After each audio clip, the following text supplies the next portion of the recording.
cute as a ball. Block phases on that vest. I am the cute as a ball. There are 4 lights.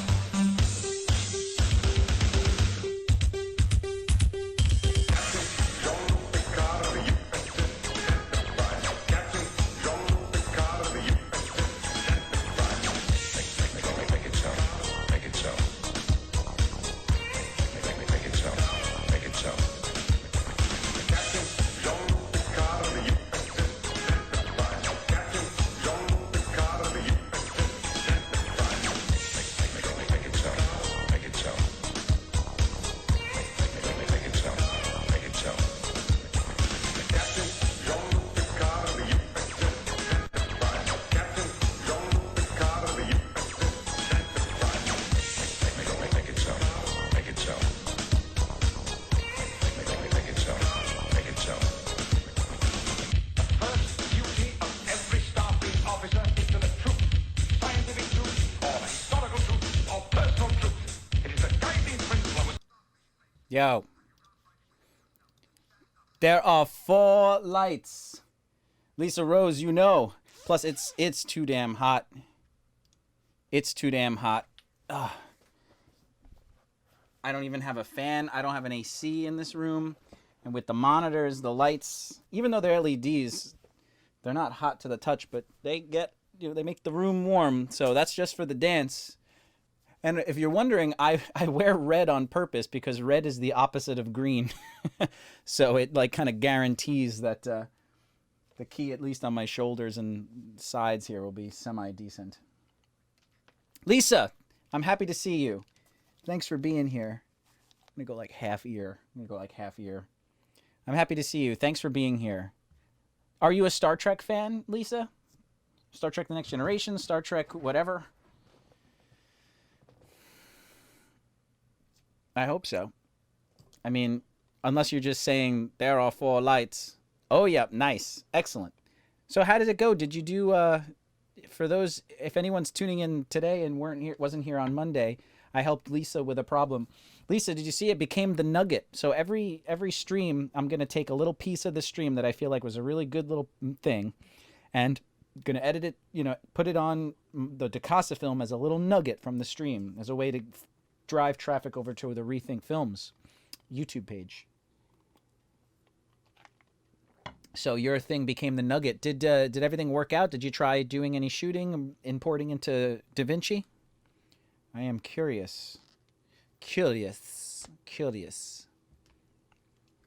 Thank you. Yeah. The whole thing with this is that like I have, a bunch of subscribers on YouTube, but I have to like figure out a way to like grow my real brand, Rethink Films. So putting the full stream over on the Rethink Films page and also simulcasting to Twitch is a way to sort of grow that as well. Yeah, how's it sound? How's everything sound? Pat, if you're watching, I put a 100 millisecond delay on the audio, so I want to make sure that it's in sync. Is the clap happening at the moment my hands come together? Because when I was editing the footage, this is a little nugget right here. When I was editing the footage to this stream, I noticed that there was a little sound delay. And after staring at it for a while, I was figuring out that the audio was coming a little before the video. So I know I needed to move the audio.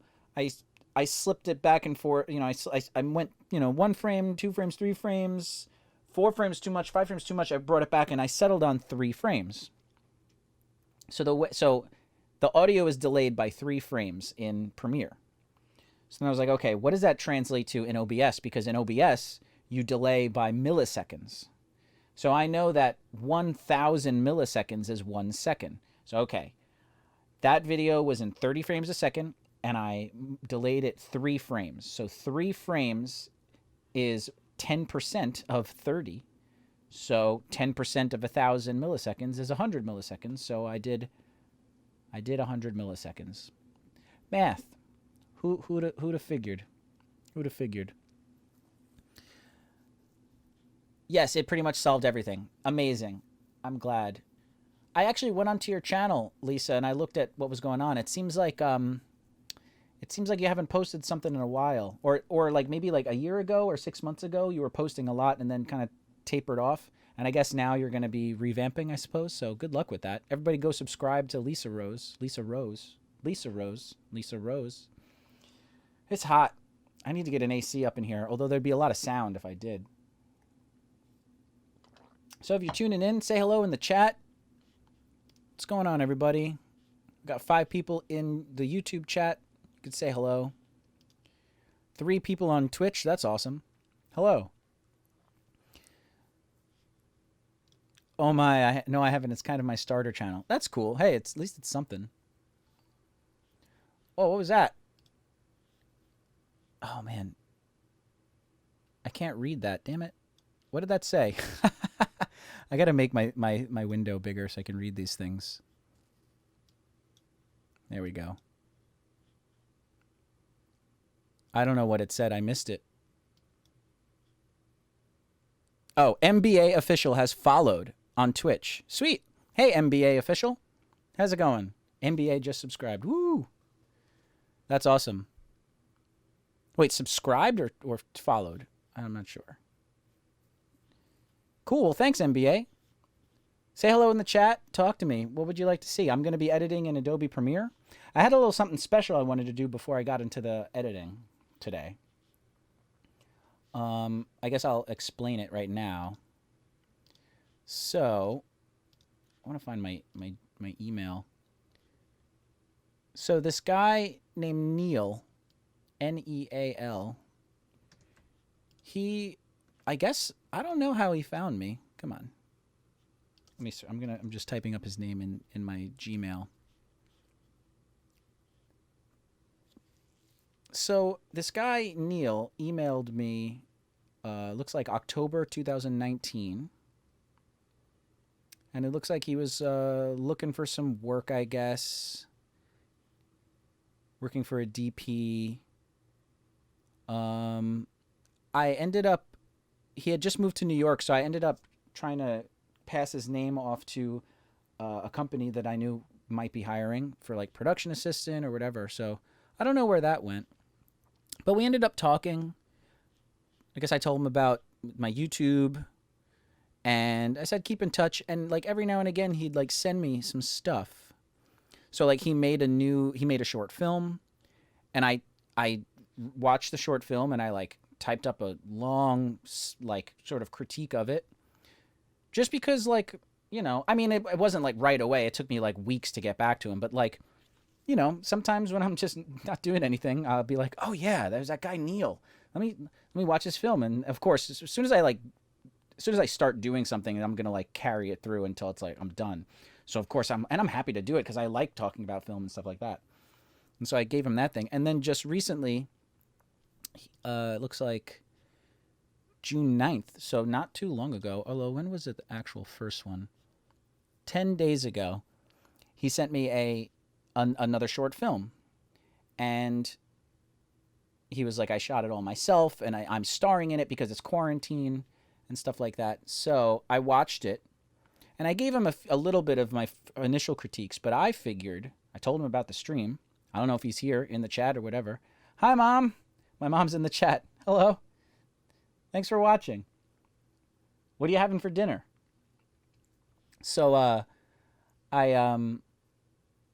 figured, I told him about the stream, and I figured I would watch the full film. It's 8 minutes and 24 seconds on the stream and just critique it on the fly, or watch the whole thing first and then we can talk about it. And that way I don't have to type it all up. He could just watch the stream.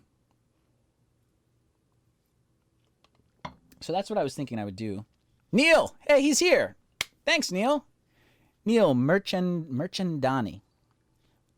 And he just subscribed on the YouTubes. Nice. Okay, cool. It says, like in my notifications, that you followed, but on the screen it says you subscribed. And I believe you are on YouTube and you're watching it. Yeah, so at some point I'm going to get all the kinks worked out. Streaming is hard. but it's fun. So Neil, thanks for being here, man.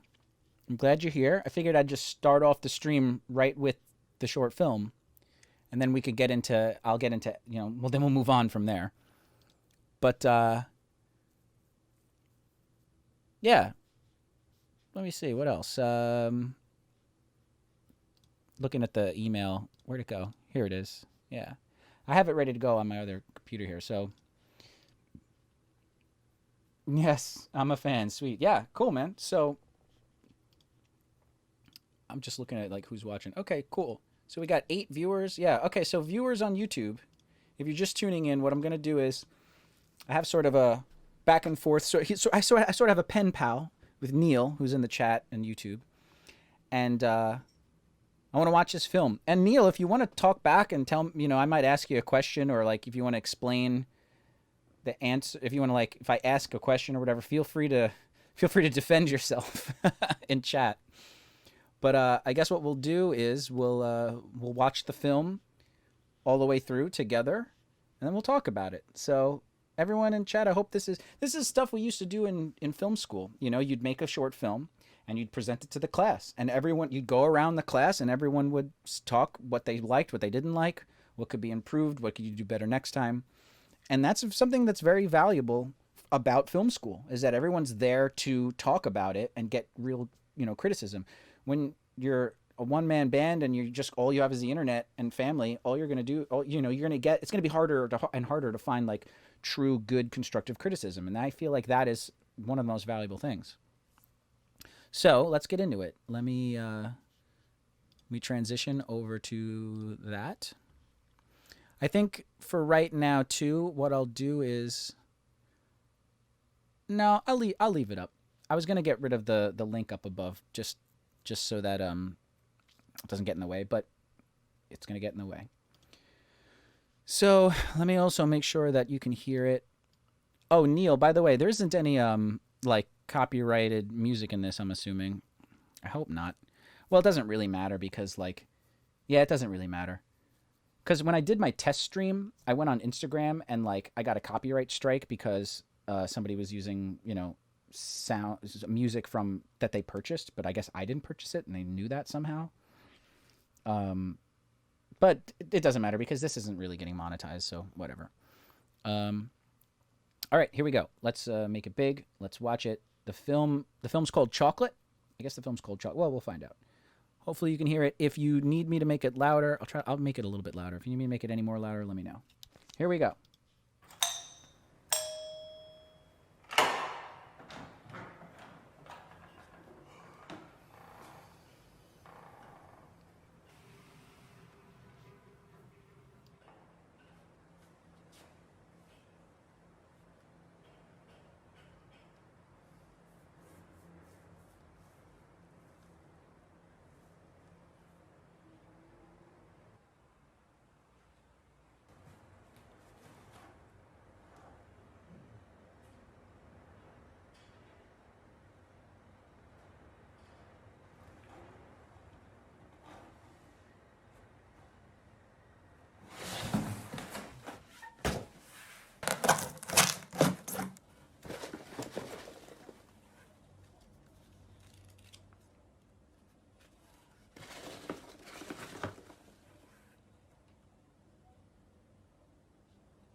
Cool. What everybody think?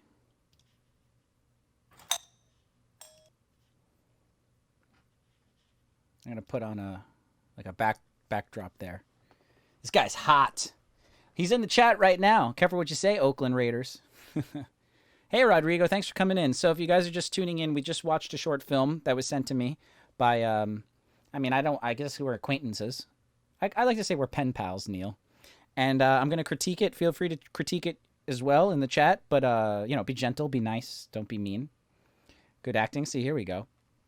So Yeah, I mean, first thing, like with any short film, I don't mean this as an insult, but with any short film, no matter how good or bad, it was a success because it was made. You made it, and you should pat yourself on the back that you did the thing. So even if it was a piece of shit, it's still like thank you succeeded because you made the thing. It's not a piece of shit though. It's really good. It's really good. I would say I would say the highest stat that it has for me is charm. It is charming as a mofo. So Kevin, yeah, I liked it too. I thought it was very well done. Very well done. So for me, there's like one really big sort of thing that irks me about it, and that to me is a sort of a core issue. That like if you change that, it's structural changes. You'd have to go back and refilm stuff. You would have to really almost it would have to be redone almost from scratch. That's to me that's a core structural issue that is like the big thing. Everything else, other than that sort of one thing, although it might be multifaceted, but there's that one thing. Everything else is mostly just technical issues, editing issues, and choices that I want to go over. Lisa Rose, I think this is kind of like a metaphor for the creative process, making what you can with what you're given, and then letting it go out into the world. That's great. I didn't actually get that from this, but that's a great interpretation. In fact, I think you're right. I think Neil would agree with you. I think that's probably what he was going for, even if it's unconscious. But that's true. That's true. I guess the question then becomes, Lisa, you know, and if that's the case, then that's actually really good because, like, to me, I'm taking it very literally. It's like he's getting and that's what goes back to my core thing. Like, he's getting the directive, make chocolate. He's getting the directive. So, like, when it's your own creative process, the directive comes from your own brain. But in this short film, it's coming from elsewhere. So, if it is to be interpreted as like it's coming from his own mind or it's his own directive, then that was lost on me. There probably could have been some more things or just creative choices to sort of make that more apparent. And plus, like, keep in mind, anything I say, Neil, is me with my own biases and my own taste involved. So you definitely should, try to seek critiques from as many different people as possible because they all have their own tastes.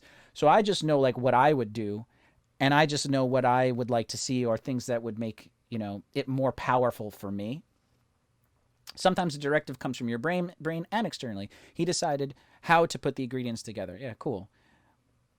Keeping that in mind. That's cool, man. So yeah, so the biggest thing, the core thing, we'll start with the big core thing is like who's sending him the packages. You know what I mean? Like who is it, I don't think it would be a detrimental thing to the film to know who, Right now in my mind, Lisa, until you said that comment, Lisa, this is actually the second time I've watched it, so I apologize. Actually, I watched it 1.5 times because when you sent it to me, the day you sent it to me, like 10 days ago, I watched it. And then yesterday when I replied, I kind of skimmed through it again just to like get a sense of it because it was not fresh in my mind. So I've watched it like 1.5 times. So to me, I was watching this as being really happening in the world. This is not like fantasy or what do you call it? Magical realism. I didn't get magical realism from this. I got real world. This is really happening. So if you were going for magical realism, I'm not really that kind of guy. I don't really dig magical realism in general. That's not the first place my mind goes. But I'm sure if you wanted to like get some inspiration from magical realism, you could go to Michel Gondry. You could go to even Wes Anderson. Those are two good examples of places where you can go to get inspiration for like magical realism, where like, is what is happening right now on screen really real life? You know what I mean? Could this happen in the real world? So I didn't even think about that, Lisa. If this is like more of a magical realism piece, then yeah, the package could just be coming from his brain. And that might be what you're going for, Neil. Richard, I always make the art and let people with the bigger words explain the meaning while I nod. That's cool, Richard. That's awesome. I think that's one way to go. I have a little bit sort of a different mentality, I guess. Like, I want to make people feel something, and I try to make the ingredients and the spices. If I'm cooking a dish, it's like needs a little bit more tears, needs a little bit more humor here. So I'm very much like trying to make like the tastiest, most perfect thing, and it's very much like a conscious effort to get across my concepts, my ideas, the emotions that I want to put forward. Some people aren't like that. Some people don't even taste when they cook. They just go, ba ba ba ba ba. Here, I made this. That's like my fiance. And most of the time, she just happens to be an innately good cook. Sometimes she can make something, didn't even taste it while she was making it, and it's fucking delicious. Sometimes it might need hot sauce, but whatever. So yeah, that could be one way to go. Just make a thing and like you figure out what it means. That's not my style, but that's not to say it's not valid. There's no right or wrong. I think I saw it as magical realism. That's cool. And a creator that is quite lonely. Their creation is their only company. Okay. I'm gonna pretend like I didn't hear that for now and just go back to my core thing. Coming at it from the framework of it being not magical realism, it being realistic, then I would like to know like who sent it to him. I think you could easily come up with some reason why someone's sending it to them. That isn't like overly explained. It's just like it's hinted at, or it's there, or it's a one quick shot. And the second thing that kind of irked me was like, once again, not coming at it from not magical realism. I didn't even think of that. Coming at it from like, this is a realistic film. Like when someone says to make chocolate, why are they sending them chicken broth, tomatoes, Rubik's Cube, Q-tips, earplugs, and it says make chocolate?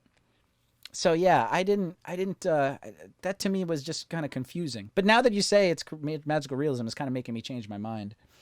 Kind of making me appreciate a little bit more. Who's following?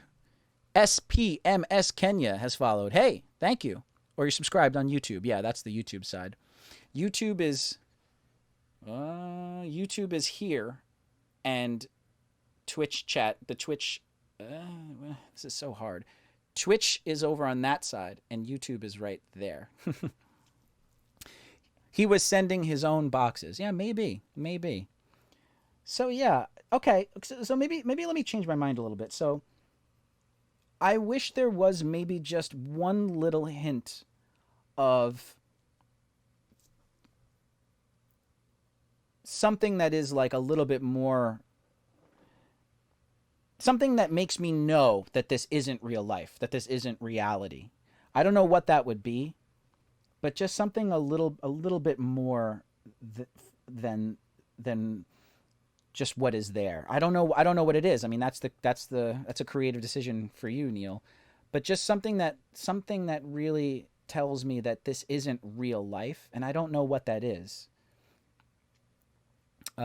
Closure? No, I don't believe in closure in a film. You don't need to completely tie everything up in a bow. In fact, a lot of great short films, it's almost better to leave things open-ended and keep you guessing, keep you questioning. But I guess it was too realistic for me to think it was magical realism, and it wasn't explained enough to be realism. You know what I mean? It was sort of like in this sort of middle ground between, is it magical realism? Is it real?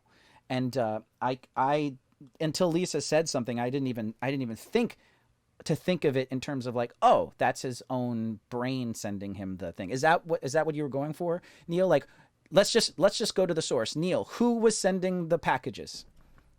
I want to know. Thinking about adding something to take the viewer out of reality. Perhaps. I don't know exactly what it is, because it's the more subtle the better. You know, the more subtle the better.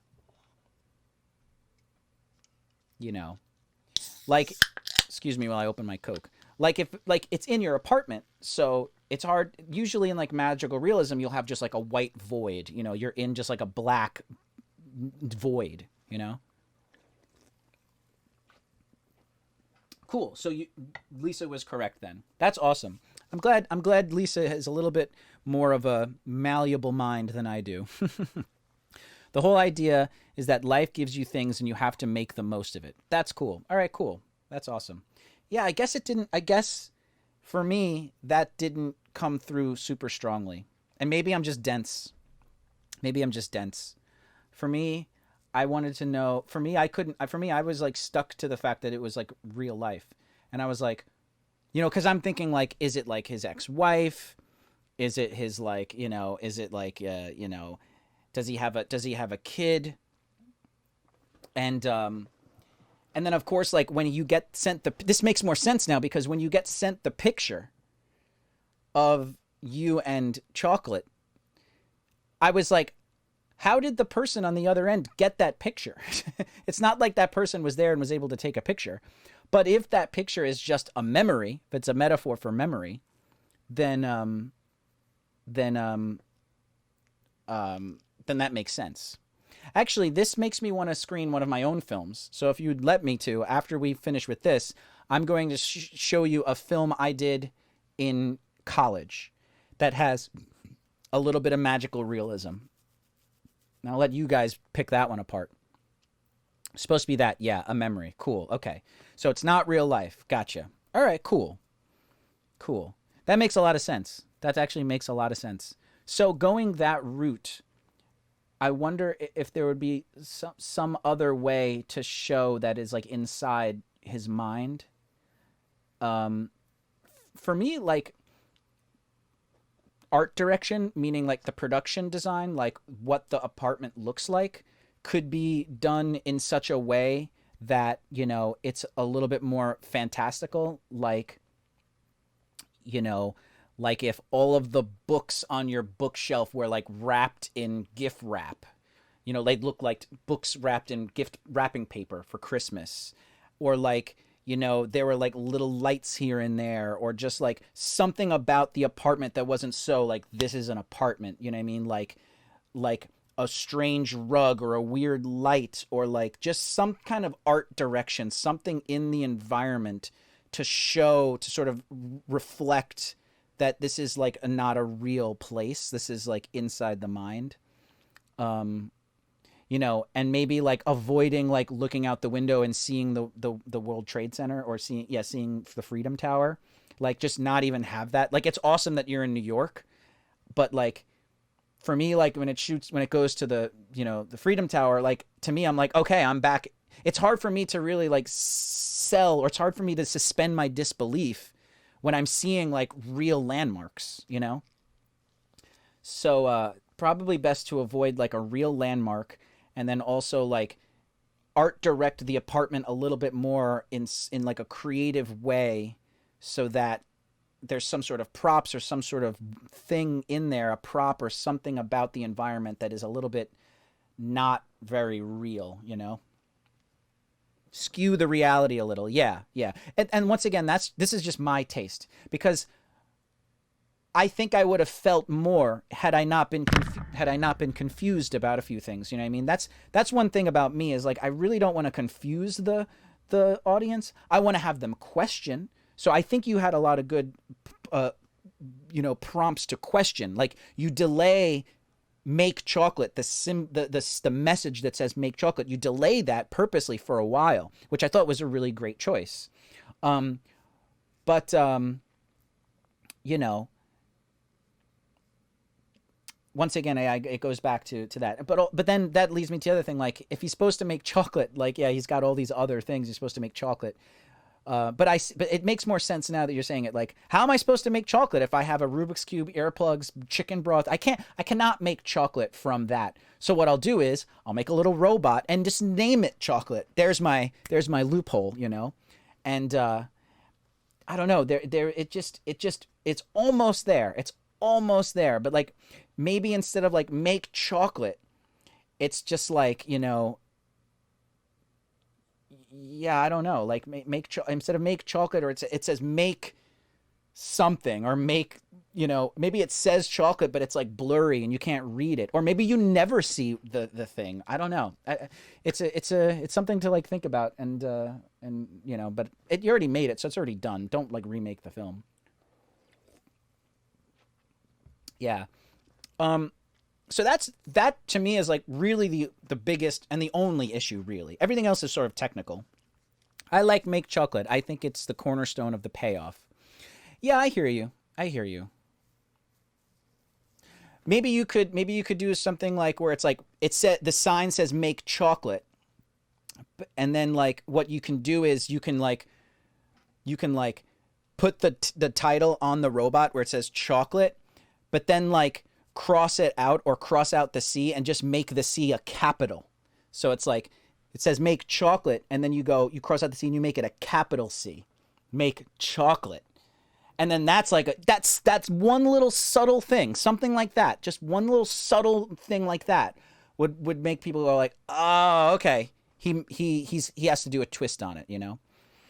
Or maybe don't even put any food ingredients in at all in the pile. That might be a little bit more selling it as well. Like, because if you have tomatoes and chicken broth, like that's one thing. Like, okay, well you can't make chocolate from that. You know, that's the wrong ingredients.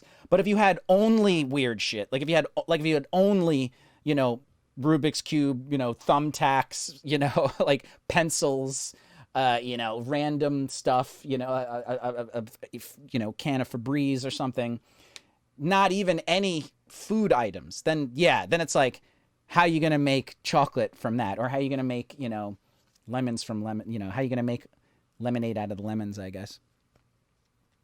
Now, I like the food ingredients too because it keeps your mind on the food. Yeah, I don't know. I appreciate your insight though.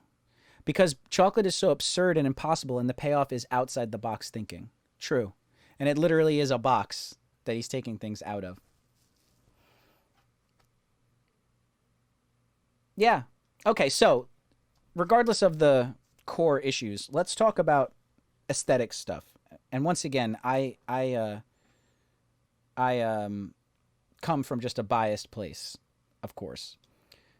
So I don't want to watch the whole thing again, but we'll just sort of skim through. So I guess there are a few examples in the film where I would classify those parts as a little much. It's like, okay, we get it. And that's one thing I'm very cognizant of when making a film, is that as soon as the audience gets something, you gotta try to be cognizant of like when the audience is gonna get something. They're smart. You know, an audience is smart. So when you get it, you should move on, in my opinion. So there's a few examples in the movie where it's like, okay, we get it. You know? And this part right here, just right away, is one of those examples, but it's also tied with a second sort of pitfall that you got to watch out for, which is, you know, shots for the sake of shots.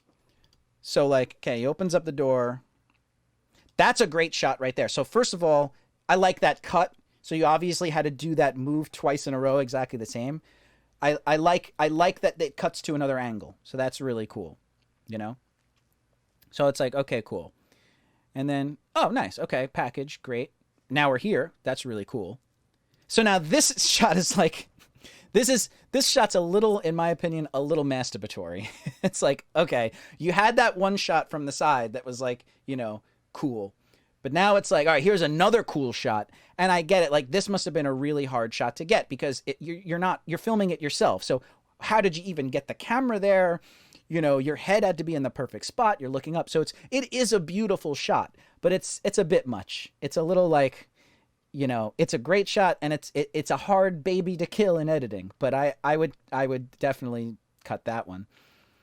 I would just get right to the package, you know? So that's just that one moment where it's like, oh, just a little much, Leave the poor man. No, I'm going in. I'm being gentle, but I'm giving him the full deep dive. So let's move forward. Music's great, by the way. Where did you get the music?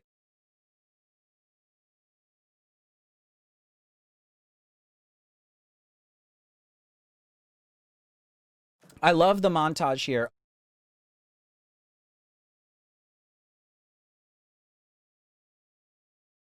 It's getting more and more compressed. So the first scene was like the whole thing. Open the door, confusion, get the package, bring it in, open it up, get inside. It's like the whole thing.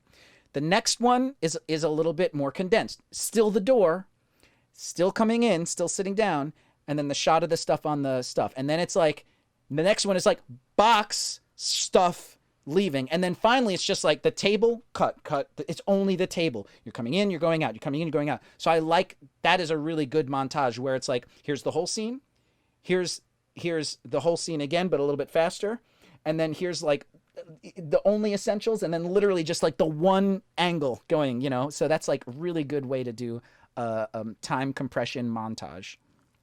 IBI, he's on YouTube, and Iodovicio Ainaldi. So did you talk to him and ask if you could use the stuff, or did you just take it? Just curious, because if you did just take it and you put it up on YouTube, you might get a copyright strike.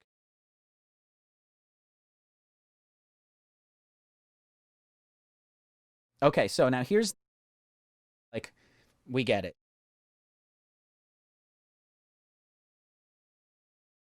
This scene, great shot, great angle, focus is good. It's like over the shoulder.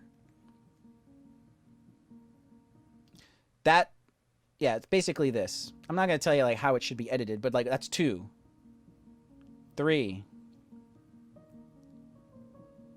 4, 5, 6. You could have done that scene with just 1. Sit down, looks up, looks over there. Hey, why not? Keep it here. Maybe even to this. Cut. Just let it go. The push. Bim bum bim bum bim bum bim bum bim bum bim bum bim. Back to the guy. Maybe you can do 2. Maybe it's like push on it, back to the guy, and then maybe cut back once and we're stopped. We get it. Yeah. 6 times? A little much. A little much. Just in my opinion. It's very Steven Spielberg. Just like one solid push. It's all you need. When you cut back, I would like to be a little bit closer. So it's like he's there, he gets up, he looks, solid push, come back to him, and he's closer, you know? And then you're good. That's the scene. That's all you need. And that could even take a while. It's not like it needs to be a quicker scene. I think it would be a slightly shorter. But it's like if that first shot of him sitting and doing and looking, that can be a breathy, that could have breath, you know? Yeah. And this montage is great too, you know, the putting it together, all that stuff. I like this.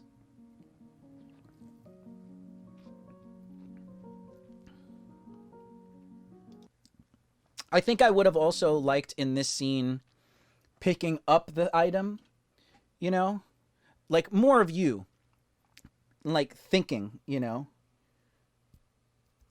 like a little experimentation where you're like, you know, like the creative process through your expressions and through your you know, emotions. I like the close-ups of all the stuff, but it does imply, I don't know, I think it implies that like you had the plan all along, which could be a thing. Maybe the character did have the plan all along. But it would have been cool, I think, to see a little bit more of you and an experimentation process. Okay, so yeah. Make chocolate. I like that. And then right here would be, I don't know how you would do it, but you would do like the capital C, but like it's all caps anyway, so it would have to be, you know, lowercase, but whatever. Doesn't matter.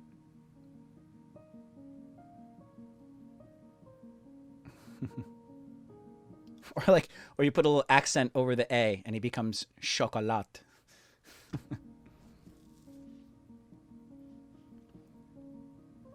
Yeah, this is all great. Really good.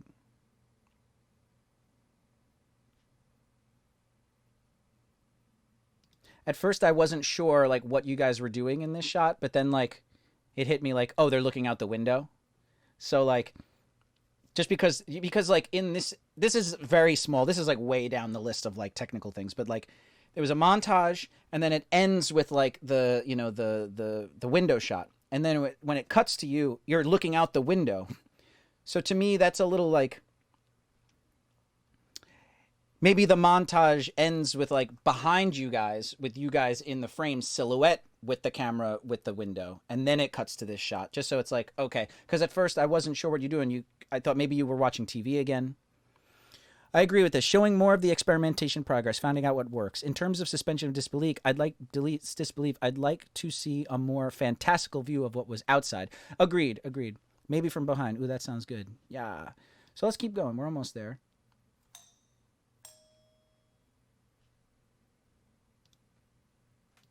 That's good. Yep.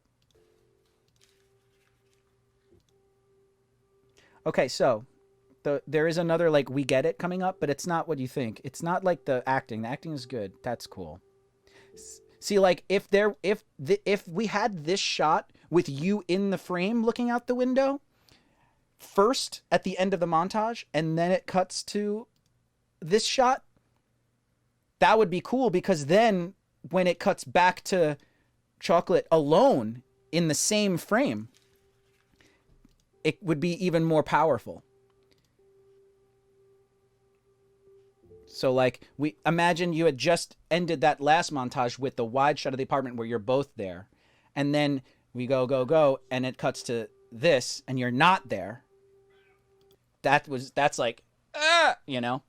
So it helps. It works in a couple ways.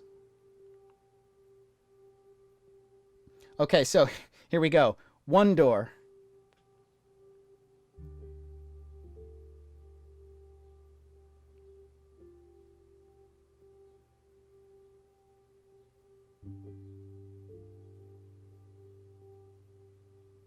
Two doors.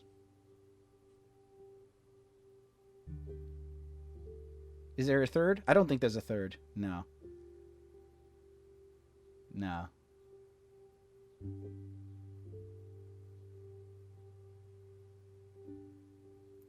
But I think one door sells it. I think we get it with one door. Bye, Richard. Thanks for coming in, man. Initially, I had the doorbell constantly ringing, but I scratched that and just had to dolly in twice with no audio. Oh, interesting.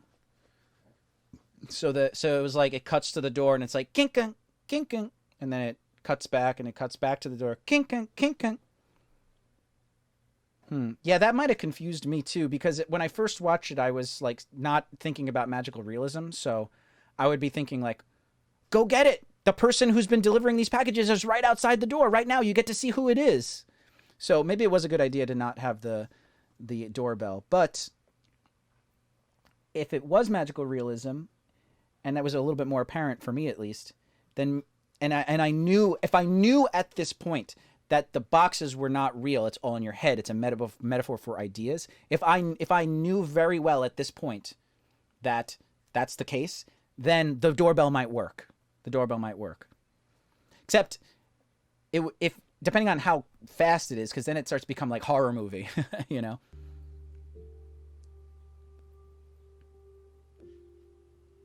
I'm trying to remember if there's one more we get it. I don't think so. I think it's just those 3 times. There might be one more.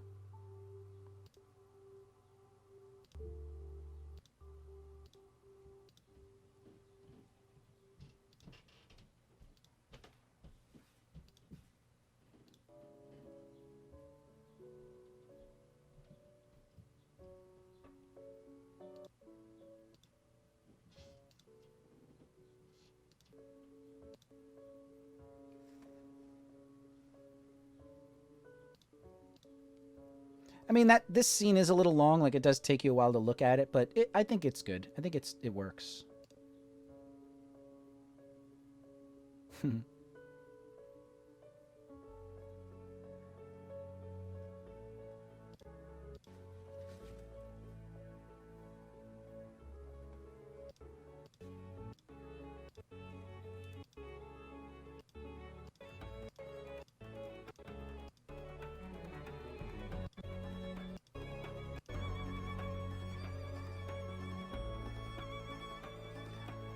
Also, shouldn't it be cookies? Shouldn't it be plural? Because no one ever makes one cookie, right? I feel like it should be cookies.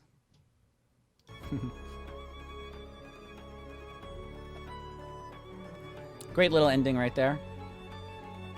And like it's cool. You put the message, you know, you delay it again, which is cool. I like that you delay looking at the message again, except it's in the ending here too, which is cool. I think it's a good choice.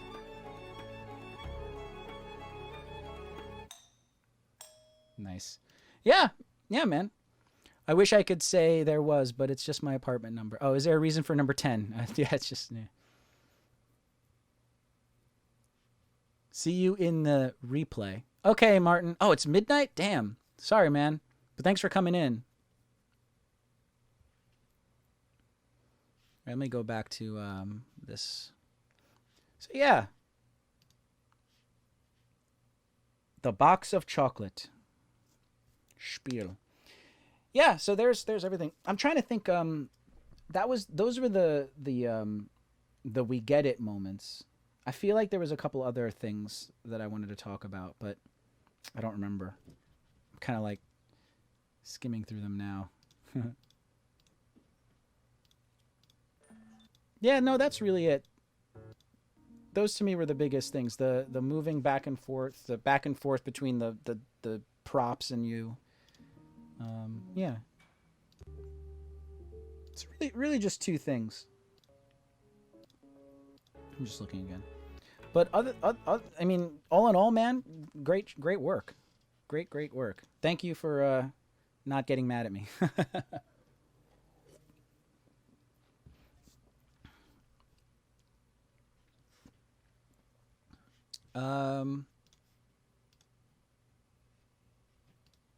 Just looking at some stuff here. Cool.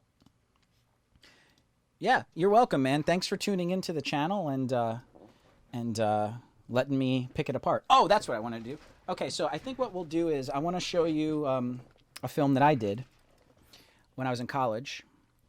It's, you know, it's not great, and it also has copyrighted or copywritten music, but I you know, like I said, it's not a big deal because this really isn't going to get monetized anyway.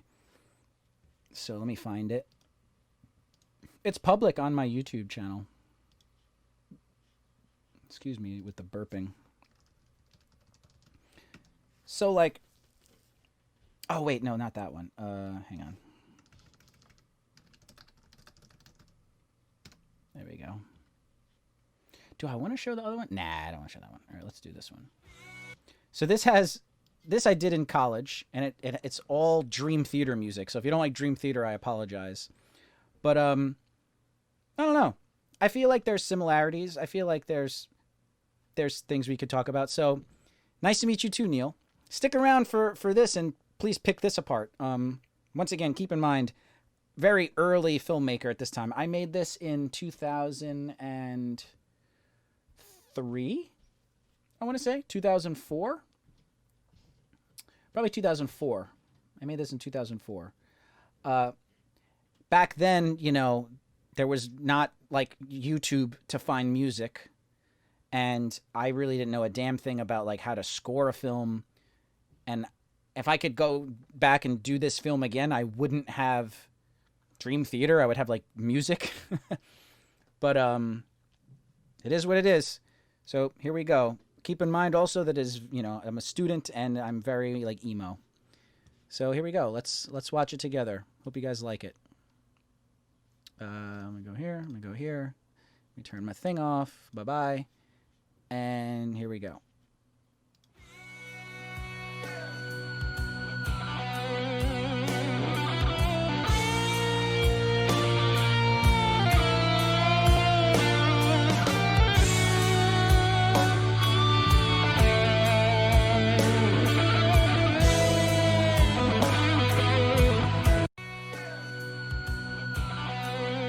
Sorry.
that surrounds me, free of the fear and the pain. My subconscious mind starts spinning through time to rejoin the past once again. Nothing seems real, I'm starting to feel lost in the haze of a dream. And as I draw near, the scene becomes clear, like watching my life on a screen. Hello, Victoria, so glad to see you, my friend. Safe in the light that surrounds me, free of the fear and the pain. My questioning mind has helped me to find the meaning in my life again.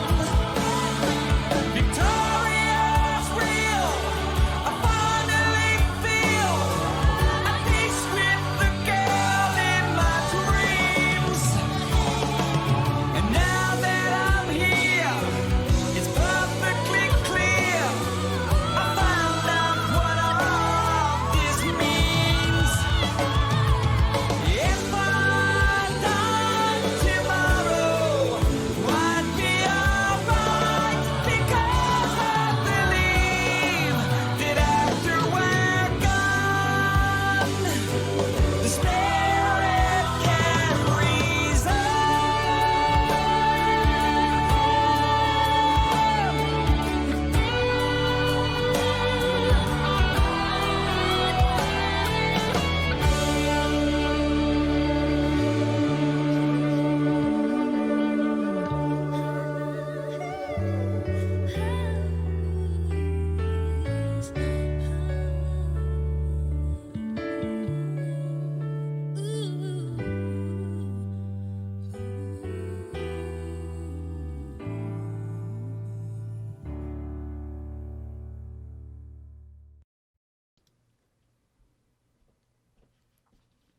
Woo.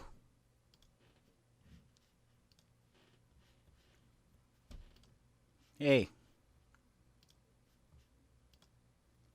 Was anyone watching? Anybody want to say anything? Did all the viewers go away? They're like, I can't take this shit. Lisa, taking a moment to go outside of the grind, whatever that is for a person, can be rewarding but difficult. Kind of what I got from this. Taking a moment to go outside of the grind can be rewarding but difficult. Yeah. Well, I mean, it is magical realism in a way. So, like, there's obviously two different sort of worlds. Yeah. So it opens up with the sort of metaphorical world. I'll just keep it muted. So this, to me, this is not real. You know, I purposely wanted to find a place that didn't look like, you know, real. And it starts with Kyle crawling, because you're born, and when you're born as a child, you crawl first. You have to learn to crawl, and then you take a few steps, like that's your childhood. 2 or 3 steps, childhood, and then boom, life is going. It's fast. Life just keeps going. So that's what that whole metaphor was. That was him being born. The movie opens up. He was being born. He learns to crawl. He takes 2 steps. That's like childhood and adolescence. And then he's an adult and he's now off running. So now he's living his life, and he's going quick, and he's trying to get to where he's going. He's determined. He's like sort of not blind, but he's just like there. That life's that way. And so then we go to the real world where he's just, you know, I don't know, maybe he is training to become a good pool pool player. I don't know. I wanted to do like a bar. Or I wanted to do something else, but like the place that we went to was closed. So we ended up having like literally I had the equipment. I had just that day to shoot it. I had my actors and it was like, well, there's this pool place that just opened up on College Point Boulevard. So like let me just like walk inside and like talk to them and be like, hey, it'll just take an hour. And the guys were cool. This place no longer exists. So he goes in, he gets some pool stuff. And then you see the ingenue, there in the background. Now watch this. Here's something you might not have noticed because your eye goes to the girl. But if you watch, he takes off his coat and then he goes for the stick and then he forgets the rack. There's the rack. And then he goes for it. And really the girl is there I wanted this shot because I wanted the girl in the foreground. And for anybody who's a man watching it, they're going to be like, who's the girl? Who's the girl? But then but the camera stays on Kyle. So it's like, it's about Kyle. And plus like, you're not at this point in the film, it's not like, there's no close-up of girl. She's always just like there, but like you don't fully notice her. So the shots of the real world is kind of mimicking the fake world, the metaphorical world. She's there, she's in the background, she's there, but like even us as the camera aren't really noticing her yet, even though she's there, like the rose. And plus, another reason why this shot exists is to have like the wide shot of him setting up. So there's the wide shot of him taking off the clothes. It's wide. He puts the coat down. He forgets the rack. So he goes to get the rack. He gets the rack and he comes back and he starts racking up the balls. So that later on, when he does it again, it's now on him. And now he's having to stop and like sort of take notice of what's happening in his life, which is why that one's wide with the girl and the next one's close. So he racks the pool balls, and he does notice. See, she notices him, and then there's your close up. Only when Kyle, the everyman, only when he notices her, do us now as the viewer get that shot of her, and they've exchanged glances. Smile. I was always a little upset that this shot was a little out of focus, but it's film. It was tough. I shot this on 16 millimeter. And he gets a smile. But then, life is life. It's just sort of a reminder that, like, he's on life. It's also a good thing to cut away to so I can come back and we're ahead in time. It's slow-mo. Another reason why this is, like, a metaphorical world is that it's slow motion. Like, everything here is slow-mo, adding to the non-realism of it.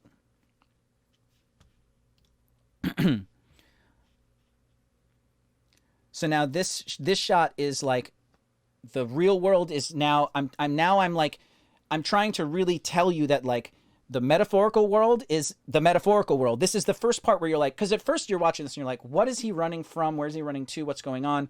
And what is that connection between the two worlds? So now I wanted to sort of make a bridge between the two worlds by doing like similar shots, form cuts. So we have a close up of Kyle looking over his shoulder at the girl. And then it cuts right to, it's supposed to be almost the same shot. I was a little bit closer here. Kyle running, looking over the shoulder. So it's like very much telling you like it's the same, it's this guy's life, And now this was tough too because this was choreographed shot because I knew I wanted to do this shot twice with just one subtle thing at the end.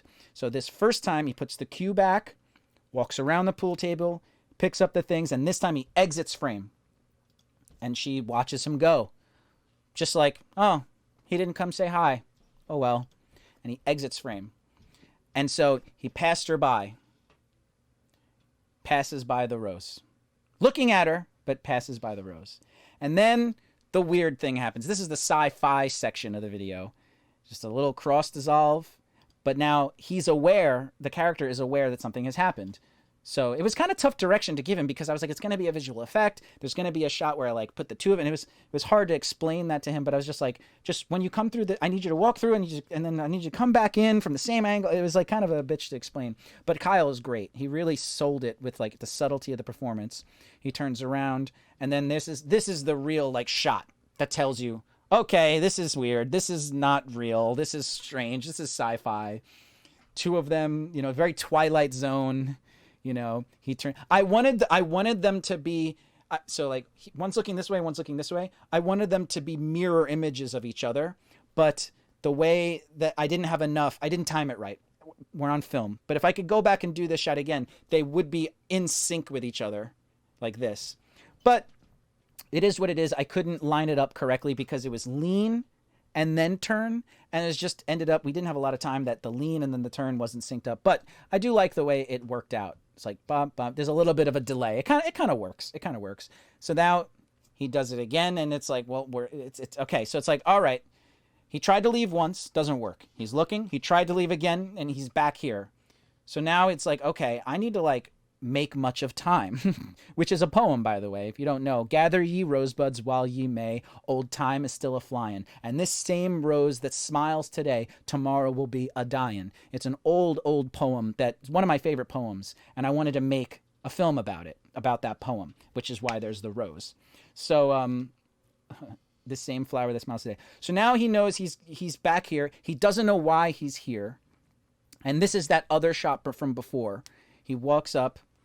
He's like, okay. And things are a little bit slower. Things are a little bit more like controlled now. He knows that he knows that something's going on. He knows that like, all right, I guess I'm here again. Let me just do this again. He forgets the rack. That was Kyle, because we talked about it. He forgets the rack again. He grabs the rack. And he doesn't know why he's here yet. And he starts to put the balls into the rack, and then boom, he looked at the girl just like before. And it's at this time that he knows, wait a minute. I'm passing up a moment here. I don't want to pass up this moment. And then so it's a strange thing I did, but I do like what I did. I bridge the gap between the worlds even more. The first time was just like a mirror image sort of a shot. Then you have like this, like, you know, sci-fi thing. And then you have the rose is now here. The rose transported from the metaphorical world. This shot's great. Boom, he stops. That took so much practice to get him to stop right there. And then the turn. And then when he turns, he's got the rose. Now it's like, okay, now we're no longer in realism at all. He was just on the metaphorical road of his life. And now he's back in his real life. Where did the rose come from? But no one's, I think you get it at this point. Like, you know, why is the rose there? He's just got it. And it implies that he's going to give it to her and fall in love. And then the last shot is just now, whereas before his whole life, he had just been going through life. Now he's happy. Now he's got a smile on his face and he's charging through life. And also, this is the first time you're seeing him running not in slow-mo. This is in regular mo. Which, I don't know why I did that. It just seemed to make sense. Although, wait, no. You see him running in regular mo before when it does the thing. So, I have to take that back. But yeah, now he's happy. And then this whole part of, like, zooming in and doing this weird thing, this is what I was saying before. Like, if I could rescore it, I would do the score again. This honestly only exists because I wanted the song to end. And I timed it with his smile. Rick Carey's smile. Also just look cool. The film ran out at that point. Then the credits and then the last shot. This is literally the film ran out in the camera. What you're seeing right here, this shot, is in actuality, in real life, the moments after he jumps over the lens over here. It's the same shot. So it goes like that, and then literally he jumps over the lens, and then it's like maybe another second or two. So we just barely got the shot. And I just love the way the film goes away right on the beat of the music. Yeah. So that's that film. So I guess I brought it up because, it reminded me of, oh God, the whole time it wasn't on screen, you guys? The whole time it wasn't on screen. Was I talking about it the whole time and you guys couldn't see it? Why didn't anybody tell me? This whole time, you guys, why didn't anybody tell me? That's so, I wish someone had said, like, God, dude, we can't see the film. Should I do it again? Oh, man, dudes, you gotta tell me when something like that happens. Sorry, guys. I thought you were describing it on purpose without the film. No, I was walking through the whole thing. Damn it. I'll do it real quick for you. God damn it. I wish you guys had told me that. That's really upsetting to me. So, just do it really quickly. So there's that. This is the that whole time. Oh, I'm so upset, you guys. I'm so upset. This is the wide shot, whatever. Yeah, all right. And then there's this shot where he walks, but then he leaves frame. And then that's mimicked later on.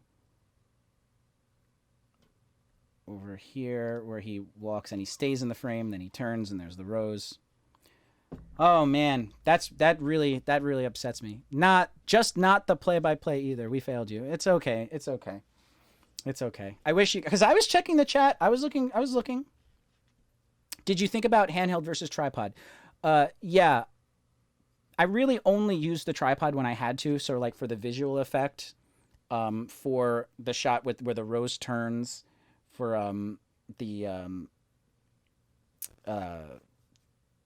turning and looking at the rose and stuff. But I just didn't have the equipment. You know, there was 3 of us making the film, me and then the 2 actors. It was just us. And just the opening shot of him running. This shot here. This was extremely hard to get. So he's running. So what was happening to make this shot was we brought with us a wagon, like a 4-wheeled like radio flyer wagon. It was a pain in the ass to get it there because we had to hop a bunch of fences. And Jessica, the actress, was pulling me, running as fast as she could, pulling me in this wagon as I'm like going like this. All I had was the camera and a tripod. I had no other equipment. I didn't even know how to use any other equipment like at the time. So all I had was handheld. And this camera was an Arri S 16mm camera. It was about this big. It had like a curly Q cord that went to a belt, and the batteries were on the belt. So I had to plug the cord into the belt. So I had this big belt with batteries on it, like Batman. And I had this camera that was, you know, I had the meter didn't work, so I didn't really know how much film was left. It was crazy. It was really crazy. I'm so upset that you guys, I did that whole commentary. That was like 10 minutes or more of commentary.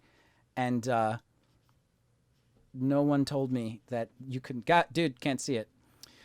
I just got to get better. Yeah, a little behind the scenes. So right now I am sweating because I don't have a fan in here and I don't have AC. So what I'm going to do is I'm going to take a pee-pee break, and I am going to take a towel to my head and try to cool off a bit. And then I guess when we come back, I'll just hop into the editing. But Neil, it was great having you here.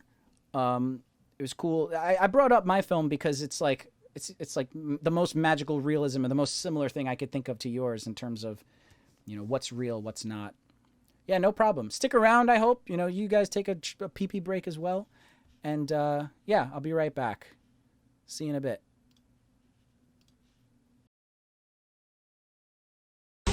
You don't deserve to wear that uniform. This is becoming a speech.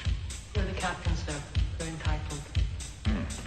I'm entitled to ramble on about something everyone knows. Captain Jean-Luc Picard of the USS Enterprise. Captain Jean-Luc Picard of the USS Enterprise.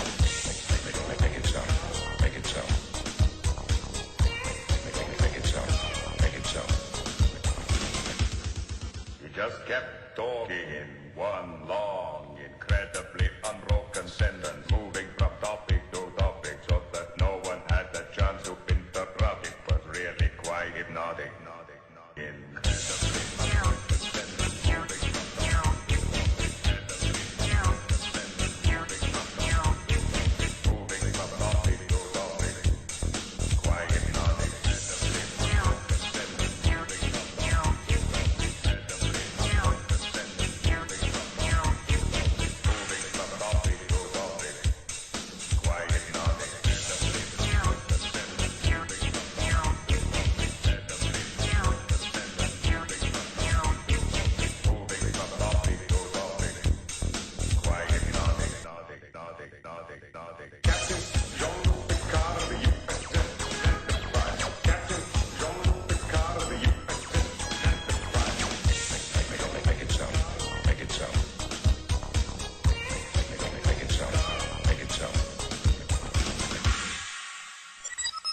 You'll have to call again. I'm just leaving. I'm not dressed properly. My love is a fever longing till for that.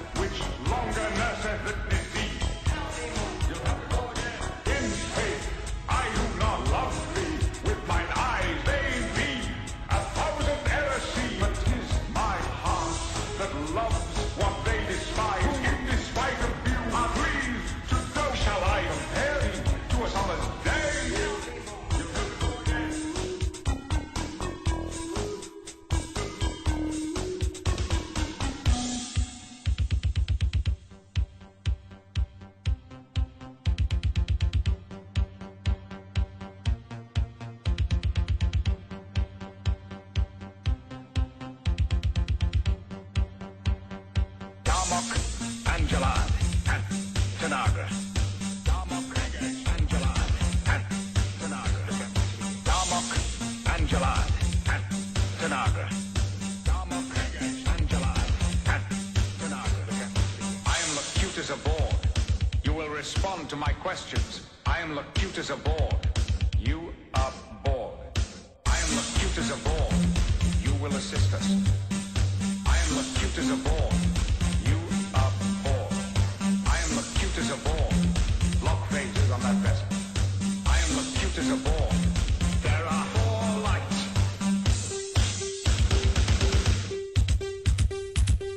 Captain Jean-Luc Picard of the USS Enterprise. Captain Jean-Luc Picard of the USS Enterprise. Make it so. Make it so. Make it so. Make it so. Captain Jean-Luc Picard of the USS Enterprise. Captain Jean-Luc Picard of the USS Enterprise. Make it so. Make it so. Make it so. Make it so. Captain Jean-Luc Picard of the USS Enterprise. Captain Jean-Luc Picard of the USS Enterprise. Make it so. Make it so. Make it so. Make it so. The first duty of every Starfleet officer is to the truth. Scientific truth, or historical truth, or personal truth. It is the guiding principle of a Starfleet is based. Now you can't find it within yourself to stand up, tell the truth. You don't deserve to wear that uniform. This is becoming a speech. You're the captain, sir. You're entitled. I'm entitled to ramble on about something everyone knows. Captain Jean-Luc Picard of the USS Enterprise. Captain Jean-Luc Picard of the USS Enterprise. Make it so. Make it so. Make it so. Make it so. You just kept talking in one long, incredibly unbroken sentence, moving from topic to topic so that no one had the chance to interrupt. It was really quite hypnotic. Incredibly unbroken sentence,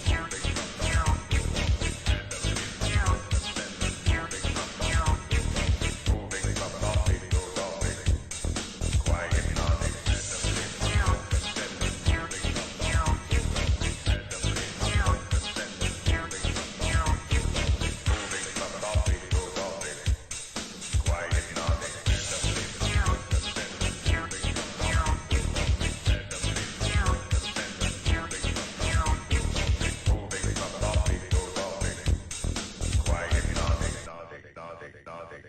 Captain Jean-Luc Picard of the USS Enterprise. Captain Jean-Luc Picard of the USS Enterprise.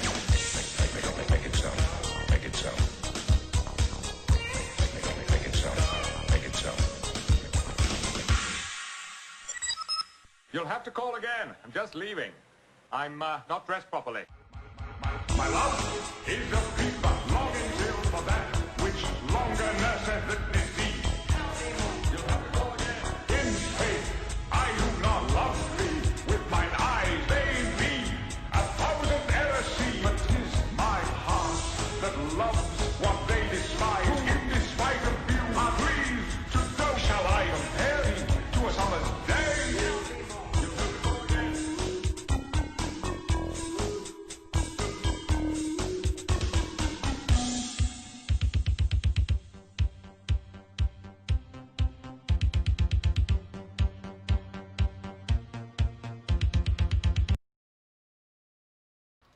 Hello. I was very hot, so I grabbed the fan. So, can you hear it? I don't know. I moved the mic a little closer to me, so I turned down the volume a little bit to try to compensate for the fan. But I don't know. I hope not. So, somebody named Danny says, hey, can you listen to the song something in German from something, please? I heard it's such a cool song. That sounds very fishy to me. That sounds very fishy to me. Like, hey, listen to this potentially racist song or something. So I don't know. Does anybody want to like research that and see if that's like an actual thing? But you know, obviously I don't want to put up anything on my stream that could be flagged later on as like inappropriate or whatever. Yeah, so anyway, I think if anyone wants to ask filmmaking questions, Lisa, you're awesome. If you're going to keep coming to the streams and stuff, I will make you a moderator if you're into that. So like you're a trusted ally, but that could be way down the line. But thank you for being here. Thank you everyone for being here. If you're here, if you're watching, I guess I'll give the little spiel. So, you know, come watch, come hang out, talk to me into the chat, ask questions about filmmaking. I'll answer them. If you have any problems, I'll help you, like with Lisa. Otherwise, I'm going to work in Adobe Premiere editing a show that my company made called Tell Us, Damn It. It's an interview show where me and my business partner, Cody, interview friends, acquaintances that we know in the film industry. The episode I'm working on is with our friend Rita, who is an assistant director. Okay, I'm literally glued to the screen. This is so incredibly interesting. Great. That's awesome. Thank you. Lisa edits in DaVinci Resolve. I don't know anything about that, but Cody does. But this is Premiere, so I don't know if it's similar, but whatever. So I'm gonna jump into editing and just sort of, you know, go through it and just talk out loud about what I'm doing. It might be super boring, but that's just what I'm doing. Until I see the chat spark up again, that's what I'll be doing. So stand by. Whoops. Stand by. And go. Hello. So, let me make sure I can hear it. Rita Warkov's beginnings. My parents were really strict. Cool. All right, we're getting to the bio. Actually, this is one of the better parts of the interview where we get to hear her story. This is the tell us damn it part where it's like, no, tell us like how you got to where you are. So that's cool. So let's back up a bit and start watching from there.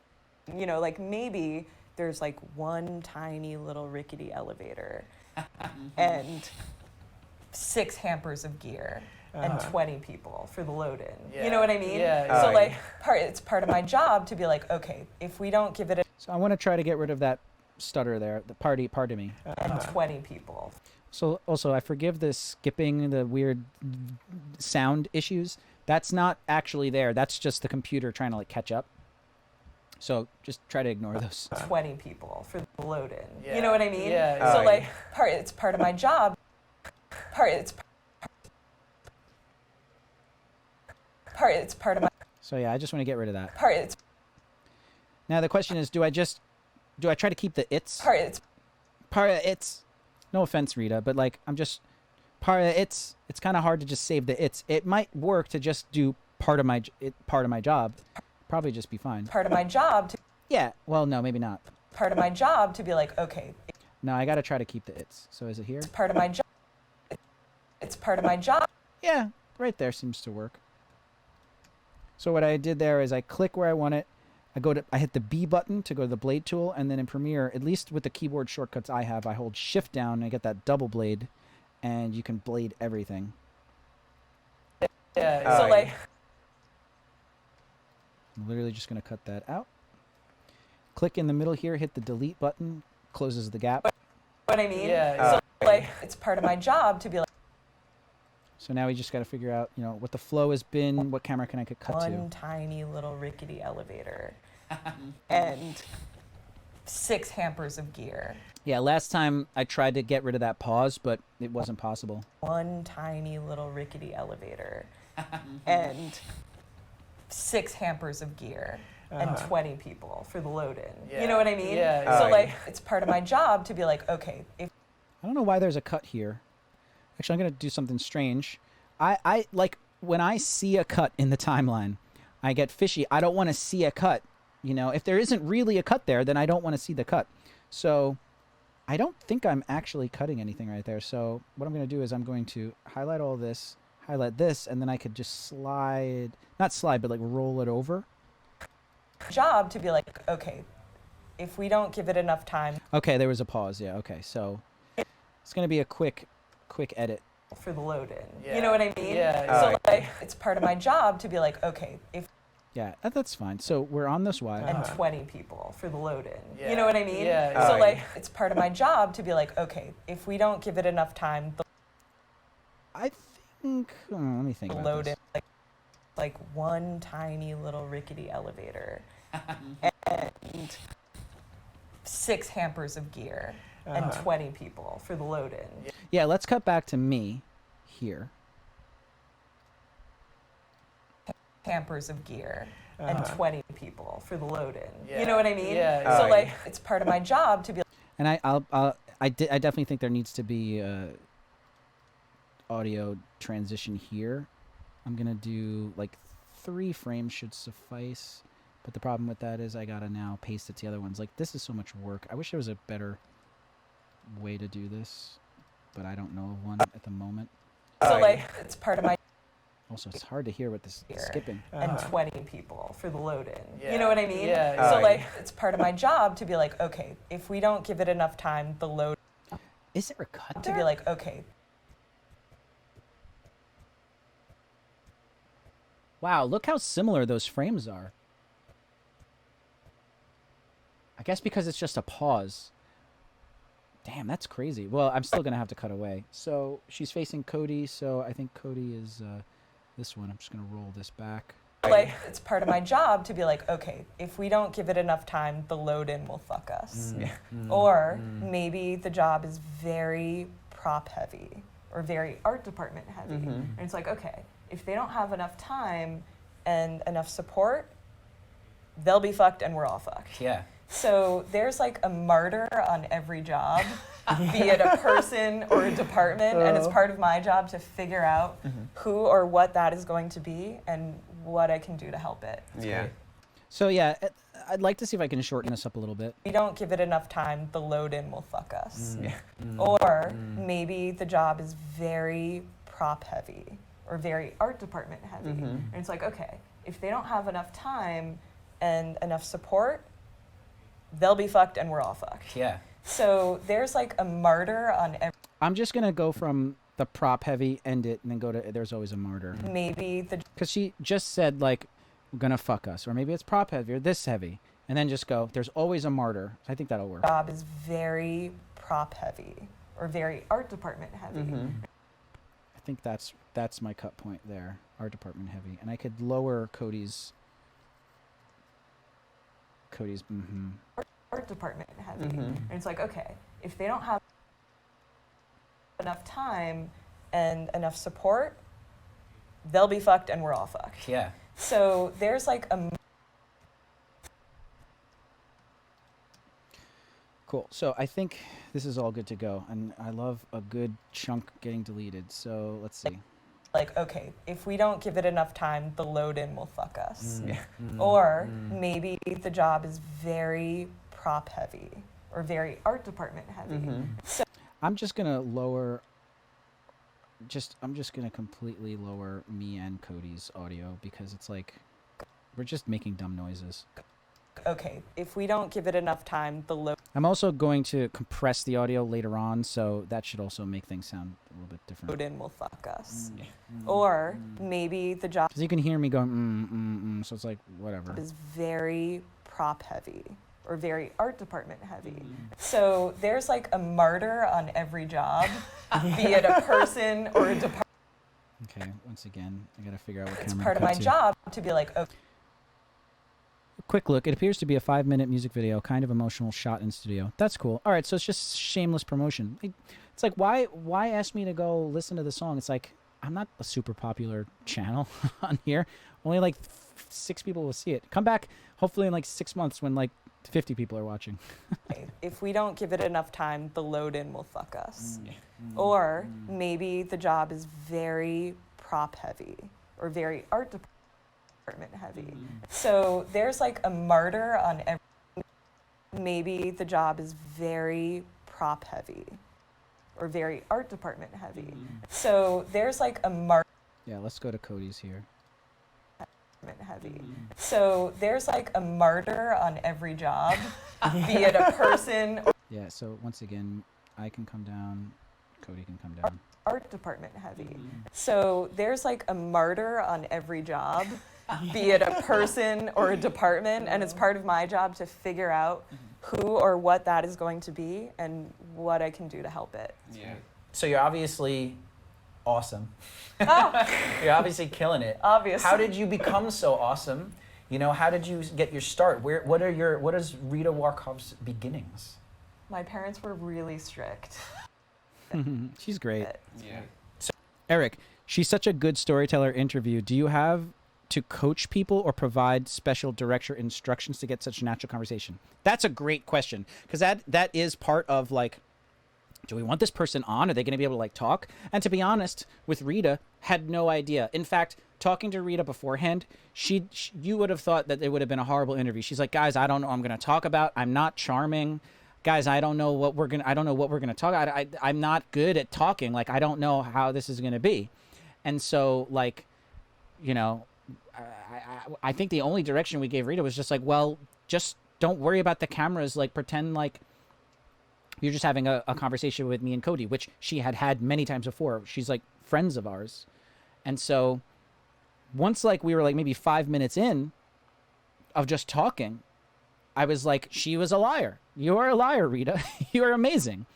So we got lucky with her. She was just super charming, super funny, and like easy to talk to just right out of the bat, despite the fact that she warned us that it would be the opposite. So with her, it was great. Yeah, I would say that might only, of the like 6 episodes of this that we shot, I think we have in the can, maybe only one that I can really think of, and I haven't even watched it in a while, but a friend of mine named Jay, I was concerned that he would be a little, because he's a quiet guy, so I was concerned that it would be kind of quiet, but I don't even think that that was a bad episode either, or they're a bad person.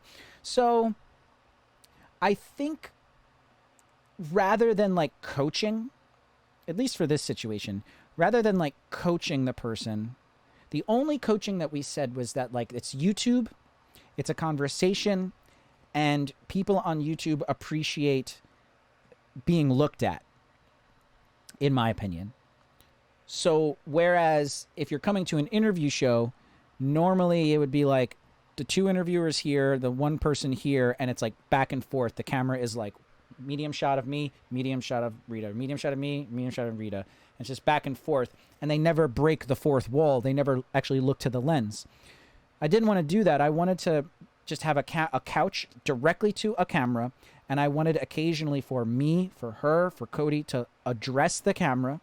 Very YouTube. This is something that like you're never taught to do in film school like 10 years ago. So that it was always a conversation. So I was like, that's another reason why I did put her in the middle, because it is a little awkward to like have to go here and here and here to here. So that kind of incentivizes them in a way to just look straight ahead. So we might say like the only real coaching that we gave was like, you know, it's a little weird, I know, but like, you know, we're going to put you in the middle. We're going to like be interviewing you, but the audience, imagine that there's a live audience. So you don't want to ignore them. So you can look at me, you can look at Cody, but you could also tell your story like directly to the lens, you know. So, and that helped, you know. So other than that one bit of like, you can look at the lens, you know, in fact, please look at the lens, you know, having them sit in the middle is almost like, you know, forces them to look at the lens in a way without like forcing them to. It kind of just like you're confronted with it. So other than that sort of like direction, if you want to call it, it was just like, let's talk, let's have a conversation, you know? And so it was my job to just sort of keep the flow going, to ask good questions, and to, you know, make sure that we don't dawdle for too long, don't stay on a topic for too long, that we don't go off on a crazy tangent that like has nothing to do with filmmaking. You know, it's one thing to like have a real conversation in real life where you're allowed to like sort of wander. But with this, you know, it's a show and it needs to be about filmmaking, and it's, you know, it's easy with a friend to like kind of go off on tangents. And with some episodes, like one with our friend Austin, he's a goofball. He's a comic genius, and he's a goofball. And so with him, it's like, if you were to kind of wrangle him into, no, don't go off on an aside, don't go off on a tangent, you might be missing out on some like really fun stuff. That's like, so it's like, it's kind of like, It's kind of different with each person.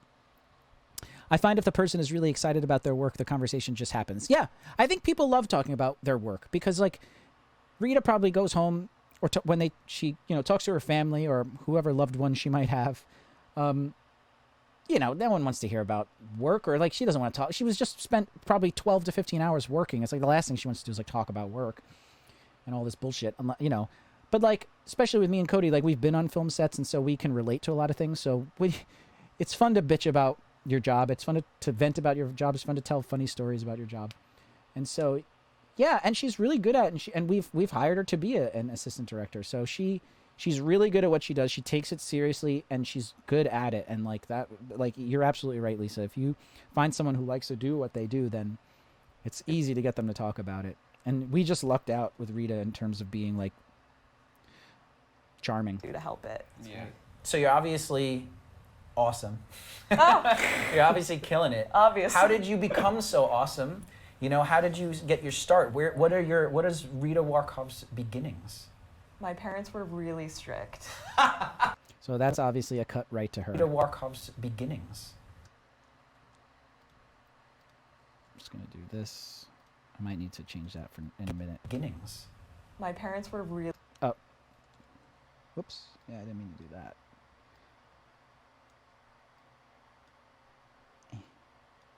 What is going on? Come on. What are you doing? Oh, it's because they were both selected. That's why. Okay. What is Rita Warkov's beginnings? My parents were really strict. You know what? I almost want to cut in as she's saying the line. I actually think that'll be a less jarring cut. Kind of goes against the grain. So there is a pause there. You could cut right to her, right before she says it. But there's always the question in your mind, was this artificial? Was this moment made? So by delaying the cut to just as she's starting to talk, 3 frames after she starts to give her answer, maybe 4 frames after she starts to give her answer, you've maintained the sacredness of that pause, of that comedic break. So that's what I'm going to do. Let's think of a moment where it's going to work. My parents. My parents. My parents. My parents. So that's what it should be. My parents. My parents. My. So right there.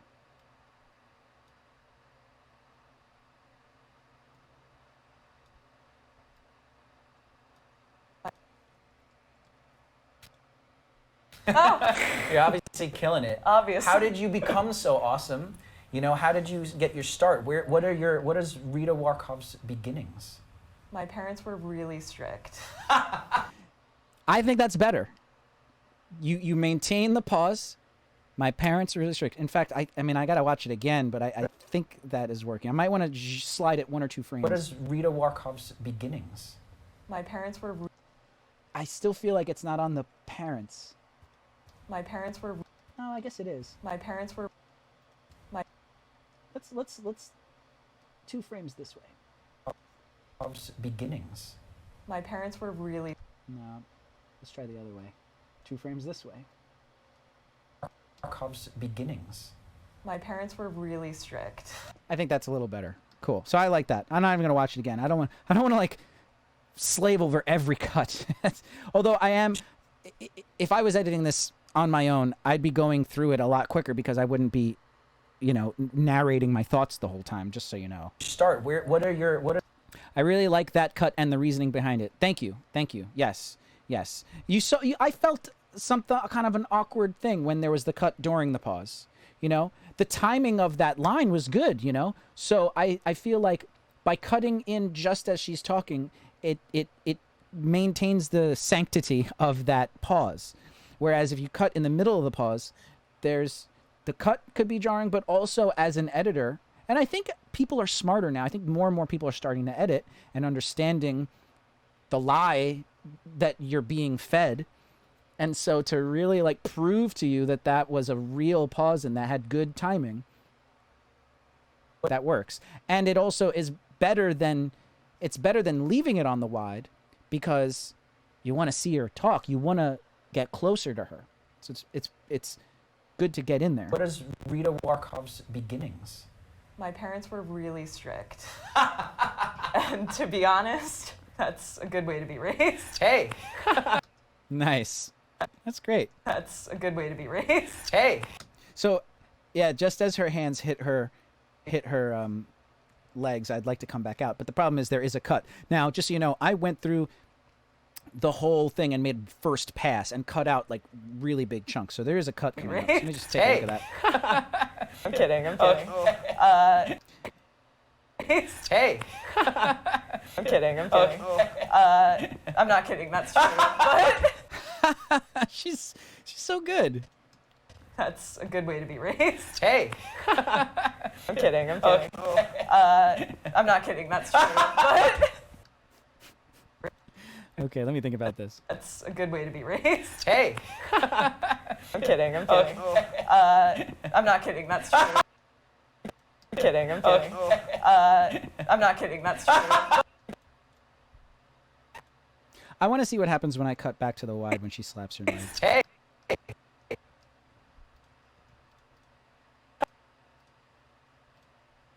And then this is literally just me like being weird. That's a good way to be raised. Hey. I'm kidding. I'm kidding. I'm not kidding. That's true. Hey.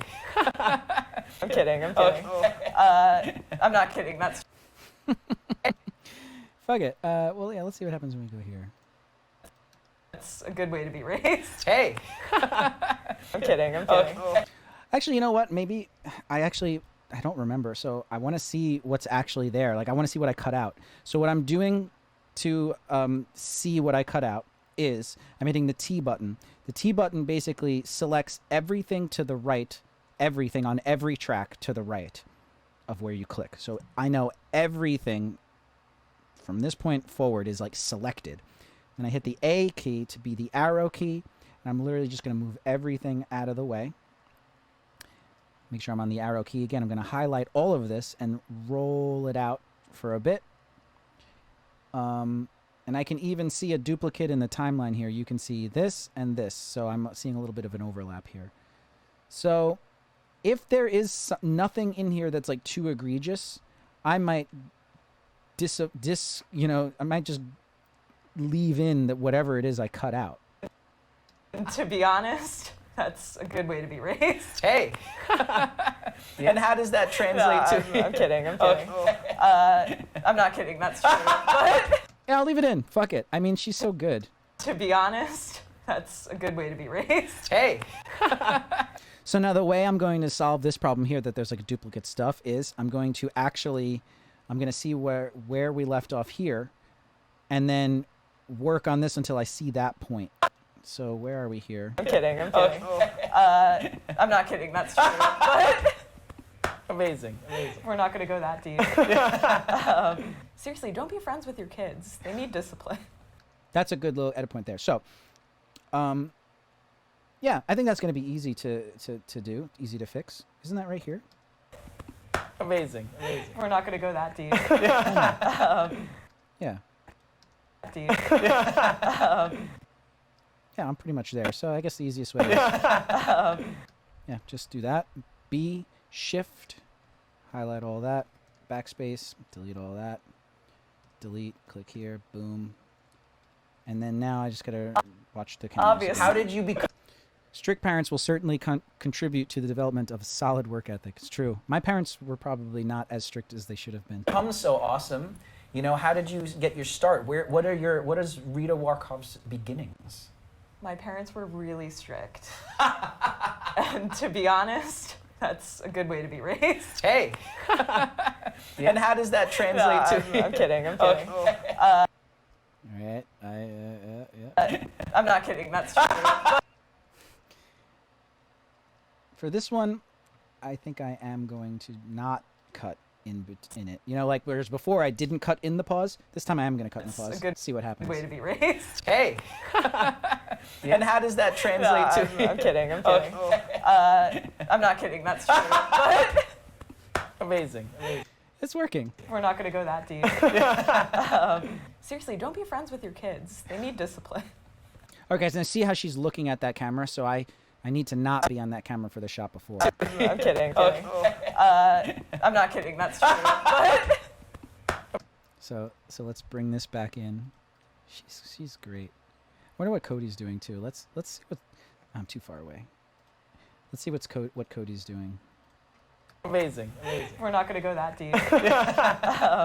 Yeah, I think it's okay to be Cody there. Amazing. We're not going to go that deep.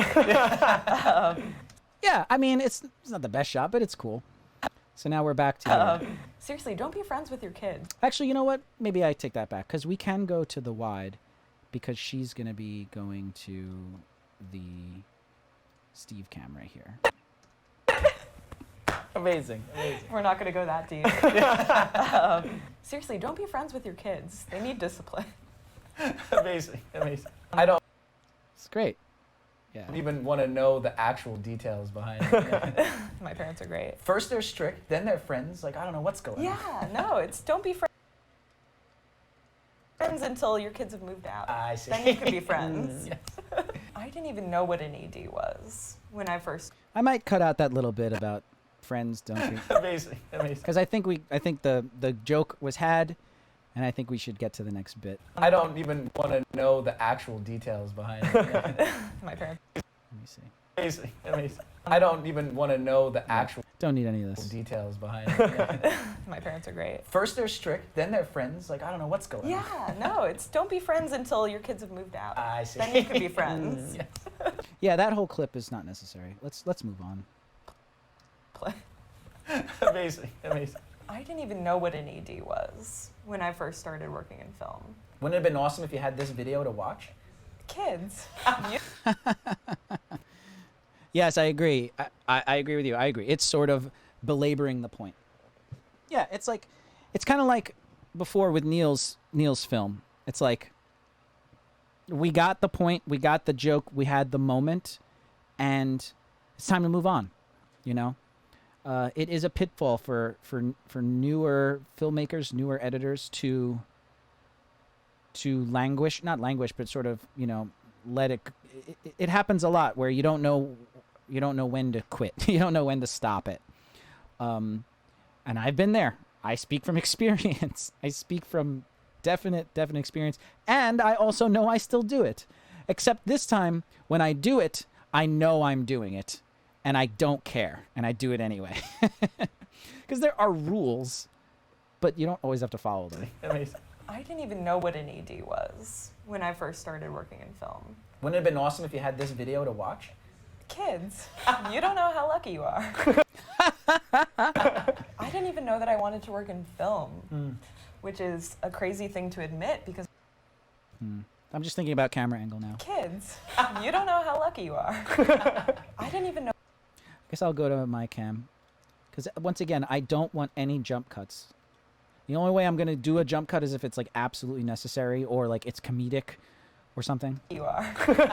I didn't even know that I wanted to work in film, which is a crazy thing to admit because I know it's all. Oh, okay, so now I have to cut something here.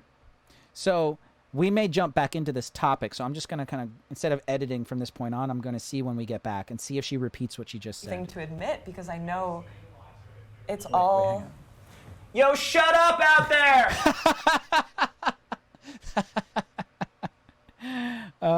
You see now, the first thing you think of is like, should I keep that? Should I keep that? And like, I do want to keep it, but I'm not going to keep it. I'm going to cut it. But I can definitely put it into like a blooper reel. Do I even have a blooper reel going?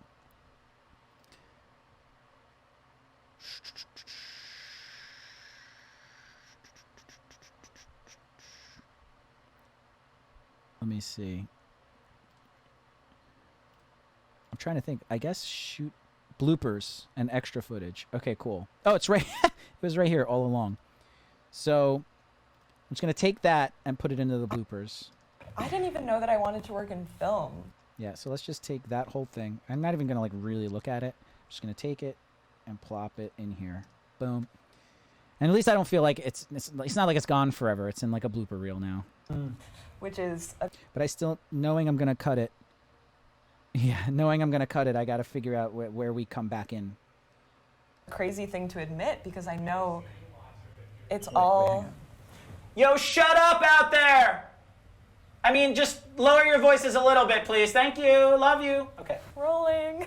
Yeah. I know, Maybe we should sick Rita on him. Our next guest is Maybe we should sick Rita on him. out there talking so loud. Settle. You didn't know you wanted to go to film. Yeah, I mean, all that's really good. In fact, I got to take all of that and put it in the bloopers. Lower your voices a little bit, please. Thank you. Love you. Okay. Rolling. Our next guest. Yeah, I think. Just looking at the waveform, is that the same over here? Yeah. Please, thank you. Excuse me, I burped. Okay, cool. That's everything. Okay, so Which is a crazy thing to admit because I know it's all. so I'm going to. No. I mean, if I'm going to use anything, I might end up using that, but for the most part, all of that is out. You didn't know you wanted to go to film. I didn't- do film stuff. So. I didn't go to film school. Maybe that'll be inspirational to somebody out there who can't afford it. wanted to go to film. I didn't- do film stuff. So. I didn't. We could definitely pick it up from I didn't go to film school. So, okay, knowing that I'm going to say, I know I'm going to pick it up from I didn't go to film school, let me find like where I can marry these two. Kids, you don't know how lucky you are. I didn't even know that I wanted to work in film. Which is a crazy thing to admit because I know. Which is a crazy thing to admit because I know. Yeah, let's just do it here. Film. We can cut to the wide. You don't. You might notice also that after I make a cut, after I chop some stuff out and bring it together, I always back the cursor up like at least 5 seconds because you need to watch like the last 5 seconds to sort of see how the cut flows. I don't just want to assume it's good and keep moving. Know how lucky you are. Also, it's skipping because the computer is like working hard, so it takes a while to like kind of catch up. Kids, you don't know how lucky you are. I didn't even know that I wanted to work in film. I didn't go to film school. Ah, okay. I didn't.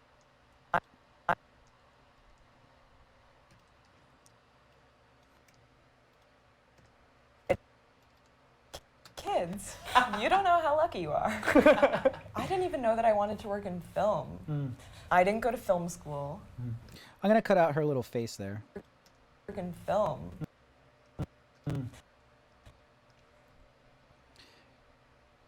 Film. I didn't go to film school. You know what I could do? It's very rare in a situation like this. I'm gonna do a J cut, but I can do a J cut in the sense that like, is Adobe auto saving as you work, or are you saving as I work? That is Adobe. So yeah, I think I just have the default auto saves on, but every now and again I'll do Control S, or on Apple it'll be Command S, and I'll save it. It's definitely good to save it as often as you can. But yeah, Adobe pretty much does it for you. But to go back to the J cut, so it's very rare that I'll do a J cut, but I'm gonna keep in the of me past the cut. And it should work because like your eye is not on me, and and plus I don't even go like haha. I'm just going It's like I don't even move my mouth, and I think it'll make the transition a little bit better. So I wanted to work in film. So I'm cutting where she's is. I'm not doing the shift blade. I'm just going to do this blade. Bop, bop. I'm going to delete these. I'm going to roll mine back. Oh, that was actually moving the whole thing. I want to roll it back. Looks about, that's obviously definitely enough. And then I can do this and then bring that back. I was just exaggerating that. I probably would have done it a little bit more precise. I know that I wanted to work in film. I didn't go to film. Doesn't even need it. So after hearing it, it's like not necessary. Oops. I didn't even know that I wanted to work in film. I didn't go to film school. Maybe that'll be inspirational to somebody out there who can't afford it. I didn't go to film school. Maybe that'll be inspirational to somebody out there who. I would love to get rid of the stutter that she has on inspirational, but it's not worth the work, I don't think. She's looking right at the camera. It's like I would love to get rid of it. I hear that and I go like, I could fix that. And I have to be like, no, chill, it's Work in fine. film. I didn't go to film school. Maybe that'll be inspirational to somebody out there who can't afford it. Because Did you go to college? Did you get it? Yeah, so I got a degree, and it's funny because I went to NYU. I didn't go to film school.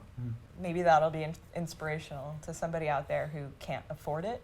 Because Did you go to college? Did you get it? Yeah, so I got a degree, and it's funny because I went to NYU, which has a very well-known film program. It's about time we like cut away. Well-known film program, and I work with a ton of people who came out of that program, and they're all awesome. But I didn't go I'm gonna wait. I'm gonna leave this until the hands. awesome. But I didn't. I think I'm just gonna, chop there, enable. It's cool. Notice how like this tone changed. So like, the tone calmed down, and it's like we're kind of getting serious, but we're still in it, and so it's okay to have like a longer shot, but too long. It felt like to me that we needed a cutaway for the sake of a cut, just to keep us engaged. Film. I didn't go to film school. Maybe that'll be inspirational to somebody out there who can't afford it. Because Did you go to college? Did you get it? Yeah, so I got a degree, and it's funny because I went to NYU, which has a very well-known film program. Oops. I wanted to go to this one. To NYU, which has a very well-known film program, and I work with a ton of people who came out of that program, and they're all awesome. But I didn't go through film because I didn't know that that's what I wanted to do. What did you study? Well, when I didn't go through film because I didn't know that that's what I wanted to do. I think it makes sense to cut to me for that question.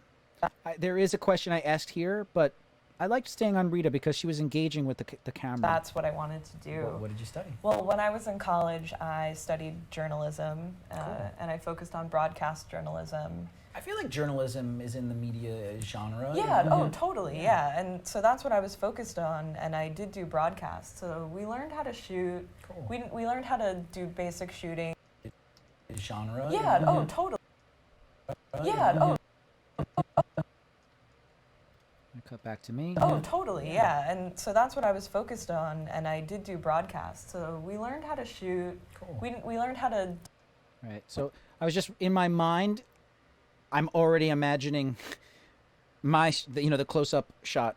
So now I'm just thinking, okay, when I'm gonna cut away. So I think right around there. I was kind of like seeing the other shot in my head.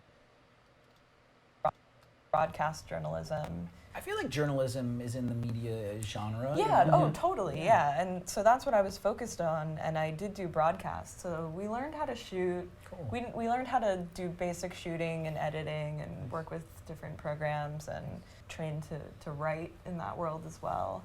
Obviously, going to NYU put me in New York City, which is just the best place to be to work in all of this. Like, to be honest, like, it was proximity for me. I also remember I was there, obviously, and I remember like what's coming. So I kind of want to get to that because I know that's good shit.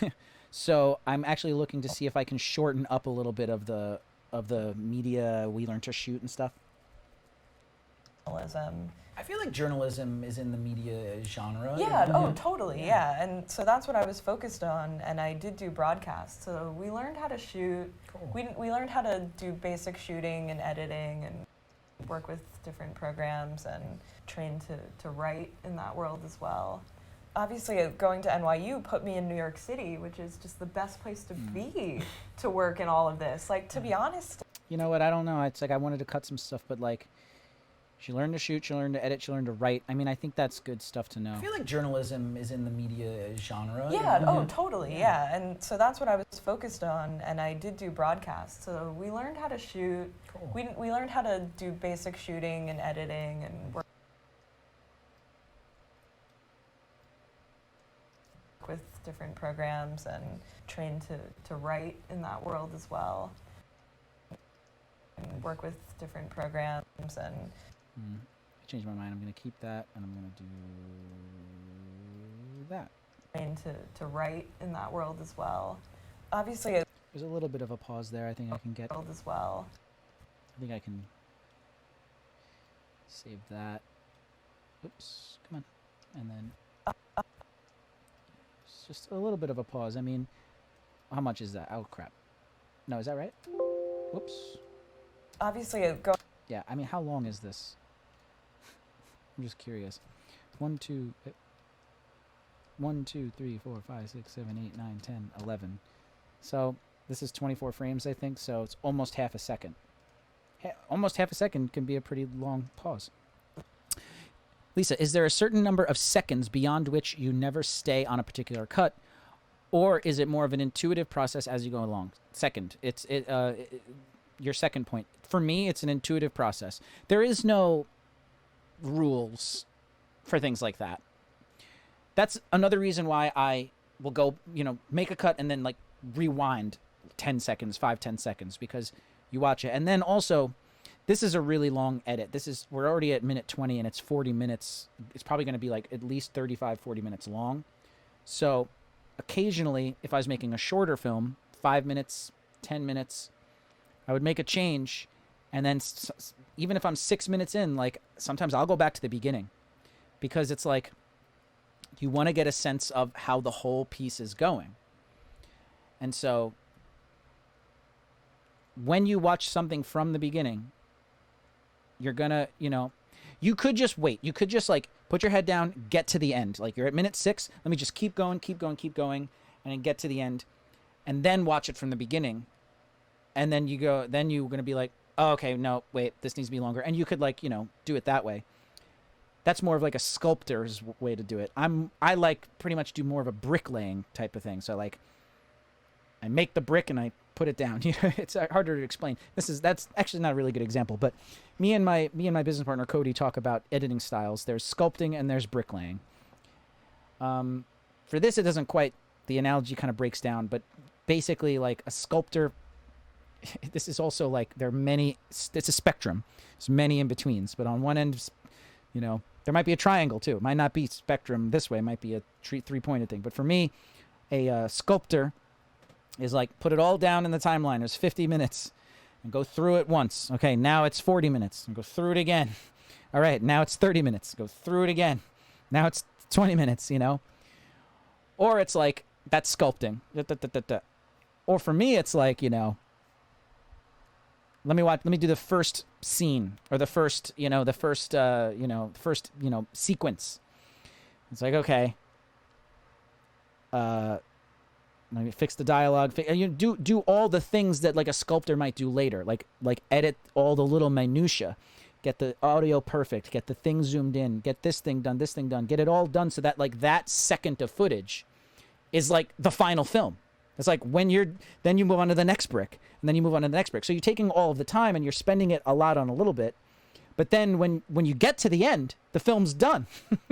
So once you make it all the way through, the film's over. But you're basically spending the same amount of time because you're just taking all of that time and spending it on the brick rather than sculpting the whole thing down. Some projects I sculpt, some projects I bricklay, some projects I do a mix of the both. This one's a little bit of a mix. As well. Obviously, going to NYU put me in New York City, which is just the best place to be to work in all of this. Like, to be honest. Okay, she's looking at me, so I want to try to be on me. And do basic shooting and editing and work with different programs and train to write in that world as well. Obviously, going to NYU put me in New York City.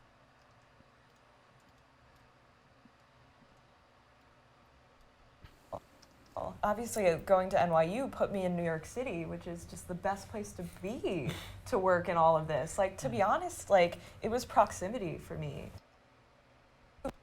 Put me in New I'm just going ahead to see like where this shot is. What was the straw that broke the camel's back, or the incident? Were you doing some Oh yeah, we're getting to the good shit. world as well. Obviously, going to NYU put me in New York City, which is just the best place to be to work in all of this. Like, to be honest, like, it was work in all of this. Like, I'm just gonna let that shot breathe a little bit longer. Whoops. To be honest, like, it was proximity for me. What was the straw that broke the camel's This is all going to be my angle, so I'm just finding the point at which I'm going to cut back. back, or the incident? You know, were you doing some when you said you were doing broadcast? What does that mean? Where you were on a news shoot, or Well, the first job that I had out of college was at CNBC. Oh, cool. So that's how I started. Cool. Doing a PA thing, or? Yeah, I was a production assistant for their documentaries and long form department. How did you get that gig? Now that's a funny story. I mean, hey, that's Here where we are. That's what I was trying to get to. So when I was like, what was the incident that happened? She skipped over the incident and went, well, the first thing was this. And then I was like, no, wait. But how did you get that? That's why the show's called Tell Us, Damn It. It's really like finding, like, getting them to admit, or getting to them to realize the moment that, like, something changed for them. And, like, either admitting it if you don't want to admit it, like, you know, or realizing it themselves. I think that the editor actually being in the conversation physically would really have an important and valuable impact on the quality of editing. Absolutely. In fact, one of the earliest lessons you learn at film school or in the real world is that you want to shoot for the edit. You want to shoot for the edit. You want to shoot for the editor. You want to get coverage. You want to, like, you got to shoot it as if you're editing it. So learning to, if you're going to be a filmmaker, or if you're going to do anything in film, you should learn how editing works. And you should learn, like, you should edit something, because you're going to be like, oh my God, son of a bitch. If only he had gotten one more second of this, or if only she had done one more thing of this, or got this one angle. Why didn't they do that? My edit is, I need that. And they didn't do it. You know what I mean? So once you go through that as an editor, when you're then out there in the world shooting, you are going to bust your balls to get the thing you need and go out of your way. Because when you're on set and when you're doing the work and it's like 12 hours in, it's really easy to just like push off the work on the editor. It's like, oh, they'll fix it in post. They'll fix it in post-production. But like, if you have edited and you've been there, then you know that, no, I really should do it. So extrapolating that to what you said, absolutely. If you are going to be the editor, or if the editor's there, then they should, and they know, like, if someone's on the set and there's someone editing it who they know they're going to be editing this, then you should be consulting with that person. They should be telling you, like, do you need this? What do you need? What's going to work for you? Especially if there's visual effects involved too. I've worked on shoots where, you know, there's a green screen, or like there's going to be two things comped together. So you have the person who's going to be doing that compositing. You have them there. You get the monitors set up. You can take a screen grab. You can overlay the screen grabs. You can, the person can check and be like, no, I can fix that, or I can't do that. Let's do that again. Having that person there is great, especially since, like, I don't really do that type of work. I can take a guess, but like having that person there on set to be able to be like, no, let's do this, or no, I can fix that, is like so valuable. It was proximity for me. What was the straw that broke the camel's back, or the incident? You know, were you doing some when you said you were doing broadcast? What does that mean? Where you were on a news shoot, or? Well, the first job that I had. Okay, so that was a lot of rambling by me. So I'm going to, by being able to cut around, or at least have one cut or two cuts, I'm going to try to shorten up my question there. Eric, how do you compartmentalize your role as an interviewer while being that editor in the room at the same time? That's a good question. To be honest, I could have been better at it. For instance, even just setting up the shots. This would be a lot easier to edit if I had a single camera on me, or a single camera on Cody, and Rita wasn't in all three shots. Because I could easily, like, if there's a part where Rita is, you know, saying like, you know, the quick brown fox jumped over the lazy dog, for instance, like that's the sentence. But she goes, the quick brown fox jumped over the lazy dog. Then I could easily just cut out that part, and I could start with her saying, the quick brown fox jumped, and then cut to me, just me, being like, and then she's saying, I cut it together, jumped over the lazy dog. and even come back to her as she's finishing the word dog, you know? So having like a single shot, like reaction shot of me without her in it would have been very beneficial. Would make my job a lot easier. So I might have failed in setting this up. We might have been, you know, not thinking about that, or I must have tried. I think I was probably thinking to myself that I would just crop in and zoom in, but I haven't been doing that. That's more work too. So, you know, it's tough. It's like, once we're like, in other words, a good way to compartmentalize it is that, you know, you want to plan going in, you want to have a plan, you want to think about the shots, you want to think about it before you get in there. And then when you're there, think about it, set up the shots, try to get everything you can. But then you want to get it to a point where you're not thinking about it anymore. Unless like something really drastic happens where like a camera falls over and you got to go set it back up again. But like once it's all set up and we got it to the best of our ability, it's like you shift gears. At least for me, I shift gears. Now I'm in interviewer role. Now it's like, okay, I got to maintain my energy. I don't want to lose my energy, which is what I'm doing right now. You know, I'm speaking with energy. You know, if I wasn't speaking with energy, it would be like, so you would just want to make sure you're speaking with energy, you know? So this is how I would talk if I'm talking like to my mom or dad or like to anybody without any energy. I would just be like, yeah, so usually what I do is I switch gears and I go into like my interviewer mode, and I want to make sure my energy's up, and I want to make sure this is happening. I want to make sure this is happening. Aren't you bored? So me being me and me understanding that sort of a thing, that you have to like crank up your personality a little bit more. Lisa, I feel like you might have a little bit of understanding of this as well. Just from like the 2 seconds I spent on your channel's homepage on YouTube, I noticed that there's a lot of thumbnails of you. I'm sure like when you started to first make your videos, you were talking normally to the camera, like, hey, what's up? And you thought you had a lot of energy. Hi, what's going on? My name's Lisa, blah, blah, blah. Then you get the footage and you're looking at it and be like, I'm a dead fish. Like, what's going on? And then you go back to the camera and you're like, do I really need to be like more energetic? And then you start doing it like, hey, what's up? I'm Lisa. How's it going? And then as you're doing it, you're like, this is too much. This is way too much. People are never going to believe me. This is like off the wall, off the charts. Then you get it into the computer and you're looking at it. You're like, no, actually, that looks good. I can't believe it. So you have to think to yourself like, okay, in my brain, if I go higher energy, that's actually normal on camera. So if you want to be high energy, you want to read as high energy on camera, you got to go even past that to get super high energy. The camera seems to suck it out of you. Yeah, what I like to say, especially because like Cody and I do a lot of videos where we're talking to like a CEO of a company, and they're like, they don't like talking, or they're just very bland. So this is a great little direction. Speaking of directing, coaching, this is a great little piece of direction that I like to say. So I'll say, because everybody knows this. Everybody knows, hey, you know how they say that the camera adds 10 pounds? Because everybody's heard that. Oh, the camera adds 10 pounds. So I'll say that to a person before an interview who I think might be bland.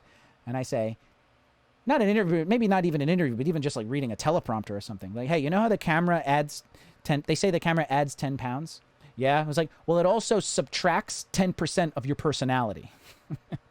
Oh, really? It's like, yeah, it adds 10 pounds of fat, but it also subtracts 10 pounds of your energy, or it subtracts 10% of your energy level or your personality. So you might have to push yourself into slightly more energy. You might feel a little more uncomfortable doing it, but the same way that the camera adds 10 pounds that wasn't there, it's going to suck away energy if you're just normal. So it might feel weird, might feel awkward, like amping it up a little bit, but I guarantee you that it will read as normal. If any, it will read as like happy, you know what I mean? So that's something I like to say.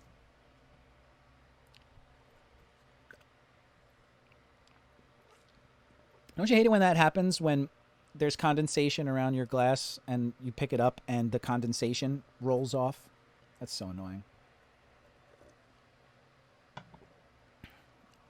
How do you compartmentalize your role as an interviewer while being the editor in the room? I think I answered that question. Lisa, there is a theory I've heard, and that's to edit from the end of the timeline to the beginning, because the last take is often the best. I guess it would depend on the type of content. What do you think? That is something I hear often. In fact, Cody does that a lot, where it's like, it's not that you edit from the end of the timeline, because that would be weird. Like, because for me at least, like, okay, here's scene 1. I'm not even going to watch take 1, take 2, or take 3. I'm going to watch the last take first.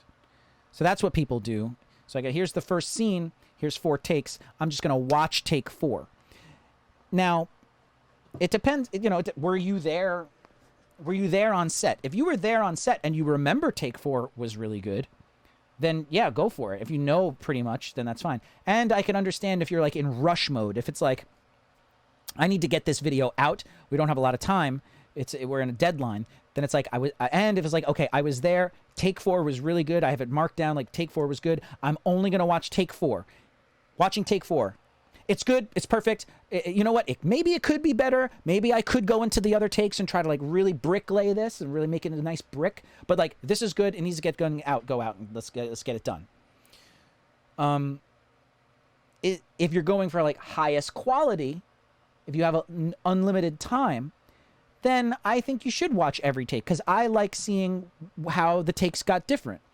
See where they were and how they warmed up and seeing where it went. I like seeing that thing. And also, it's good to watch all the takes because depending on the film you're making, you could always take pieces of each take and form the best performance that you can. You don't want to rely on just one take. That's why you get a reaction shot. Like I was talking about before, it was just me talking. If you watch a scene in a movie, it's 2 people talking to each other. One is a single on one is a single on the other. And like when it cuts away to the guy who's, you know, nodding, maybe they cut away because it makes sense for that person to nod, or maybe it cuts to the person nodding because like it might have been on the other person who was talking for too long.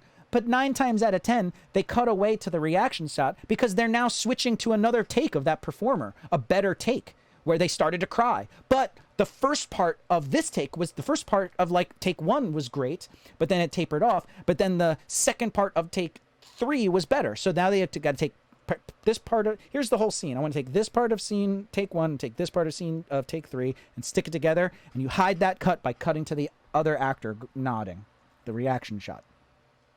So if you're only going to watch the one take, you might, maybe take 4 was the best take overall, but maybe take 4, 1 or 2 lines were weaker than those same 2 lines in take 3. So it's better to watch it all. And I'm talking about like a film, usually like like a narrative fiction. The other thing too is that like you're already might be wrong because a lot of the times on set or a lot of the times in the editing, it's not the last take, it's the second to last take. Usually that's the best one, believe it or not, because what happens?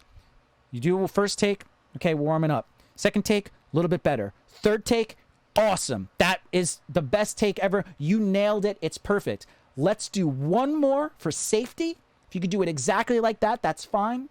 Or, since we know we got it in take 3, why don't you take a few more chances? Give me an improv or just take it someplace else. Like, we got one. We could always use that one. But so for take 4 now, you're off the leash. You can do whatever you want. You can do the line, but like, give me something else. Give me something different. And then they'll do it. And their experiment maybe didn't pay off that time. Maybe it does. Maybe now take 4 is like, oh, wow. That's incredible because they have the newfound freedom from nailing take 3. But maybe that doesn't always happen. Maybe take 4 has an experiment that fails. So you know what? That's okay. We got take 3. Let's move to the next scene. Let's move on. So if you're only looking at the last take, then you might actually find some really bad takes. You know, it really should be the second to last take. Second to last take. Interesting. My vocal coach always said to me, just one more time, just for fun, after 1,000 times going over the same line. Yeah, that's why. It's not just a, because usually when you're just having fun, you're not thinking about performance, you're not thinking about technique, you're just having fun. Sometimes those are the best performances, when you're not thinking about the performance. So it's good direction. It can be a little bit much when you're doing it 1,000 times. Just again, for fun. Okay, great, just again, for fun. Okay, great, just again for fun. It's like, well, that trick doesn't work anymore. Being a director is like being like an FBI interrogator. Sometimes you got to trick people into good performances. A lot of directors will do that with like a younger actor or someone who is just getting into acting late, new to acting, a non-actor. A lot of times in movies you have someone who's not an actor and they never studied acting, and you got to like kind of trick them into like a good performance, you know. And that's a whole other thing I can talk about. Excuse me. To I work in burped. all of this. Like, to be honest, like, it was proximity for me. What was the Okay, yes, I'm trying to shorten my question here. what was the straw that Already, I say what was the twice. So off the bat, I can just cut out that first what was the. what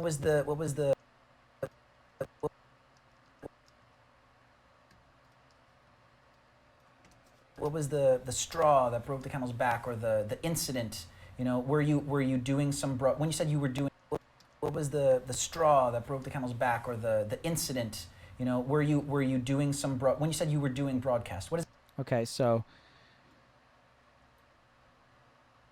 that could be fine. What was the straw that broke champion or the incident? I mean, I could cut that down, but then I have a definite cut. So this is more of a sculpt. This is a brick that I'm sculpting. So yeah, that's the thing. Like laying a brick down is like taking a little section and sculpting just that. It's very narrow sculpting is bricklaying. You could watch the whole thing and sculpt the whole thing. But for me, bricklaying is like very narrow sculpting because I'm sculpting the brick. you know, were you doing some when you So I'm gonna do when you say. you know, were you doing some when you said you were doing Right there. When you said you were, and I'm just looking right at the waveform, so I can see this dip in the waveform here. That's when I know I can cut. when you said you were doing And I also, what I like to do is I like to put the cursor at the cut point and hit play from there. when you said you were doing That sounds good. Now, if I was one frame back and I'm listening now, when you said you did you hear the up? I'll do it again. You hear the little up. Ready? With 3, 2, 1. when you said you were doing It was there. When you say what you're doing. So, or if I'm two forward, one frame forward, let's listen to that. 3, 2, 1. when you said you were doing Still usable, but it's like, okay, that was usable if I needed to. Let me go back one, see if that's usable. And that's where I'm at. And if I go back one more time, then you hear the weird sound. So another little strange technique. But I can cut it. the incident I'm going to cut here. I'm going to do this. Now I'm going to listen from the beginning. what was the straw that broke the camel's back, or the incident when you said you were doing broadcast, what does that mean? Where you were on a news shoot, or Well, the first You know what? Don't even need any of this. Don't even need any of that. Easy. Done. key to work in all of this. Like, to be honest, like, it was proximity for me. when you said you were doing broadcast, what does that mean? Where you were on a news shoot, or Well, the first job that I had, I would like to be on me for that. like, it was proximity for me. when you said you were doing broadcast, I did hear a little thing there, so I'm going to. Do I still? I thought I might. I thought I still had my cross dissolve.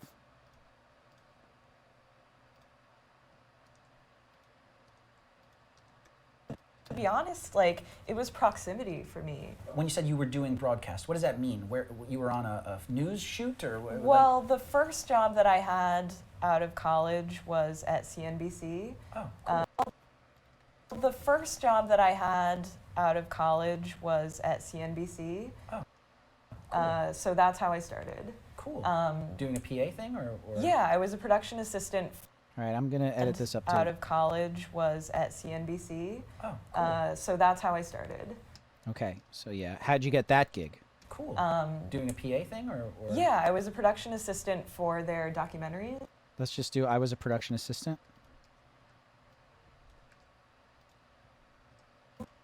The first job that I had out of college was at CNBC. oh, cool. So that's how I started. Or- Yeah, I was a production assistant for their documentary.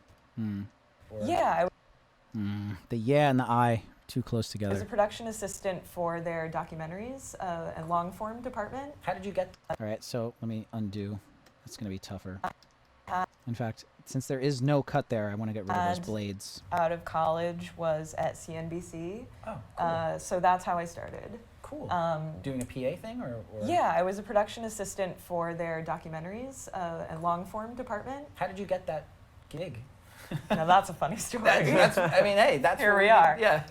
Okay, so, I mean, to me, it's gonna be a long one, but I think we just go all the way until like that's a funny story. Department. How did you get that gig.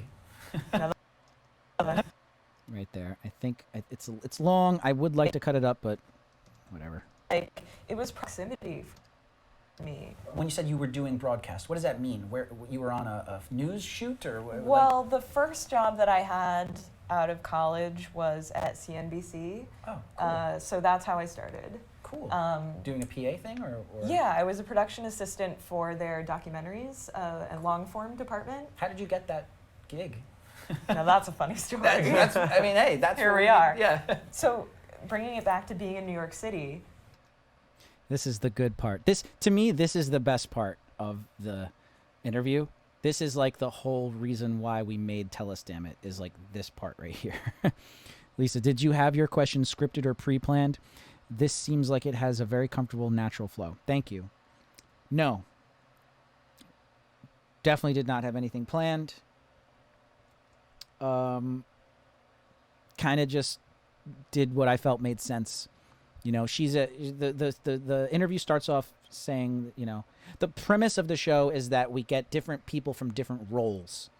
An actor, a DP, an editor, a producer, a art designer, a production designer, a different kind of producer, you know. That was the premise. We have a different role each episode. Obviously, you know, there's only so many roles, and so we probably have to double up at some point. But it's about the role, and then we just wanted to know how they got into the. Obviously, it's also like for a beginner. So, different role. So, okay, you're a person learning about film. Assistant director, cool. I've heard that. Cool. What is that? So, right off the bat, like the first thing we want to talk about is like, what is that role? Define the role. And so if the person, you know, knows their role, then they can explain it pretty well. So that can take as little as, with an actor, you kind of know what an actor, we had an actor is. He was the one in the hallway talking very loudly. So, you know, love you, Johnny. But, you know, you kind of know what an actor is, you know, but you might not know what an assistant director is. So that's one thing. And then once that's defined, then it's like, how did you get into the business? Tell us, damn it. How did you get to where you are? You know, how did you get to where you are? And right now we're about to show that. And I'm only going to edit for another half hour, so hopefully we get to it.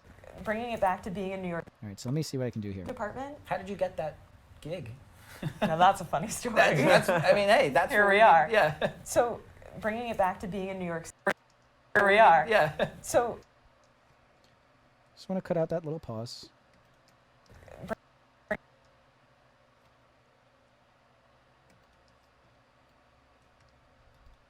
I'll figure out the edit in a second. So bringing it back to being in New York City. No. I really need to figure out a faster way to do these cross dissolves. Nope. 3 frames is fine. Copy, paste, oops, paste. That's I mean, hey, that's Here what we are. Yeah. So bringing it back to being I think I'm going to cut to Cody's camera there because she looks at Cody. Gig. now that's a funny story. That's I mean, hey, that's Here what we are. Yeah.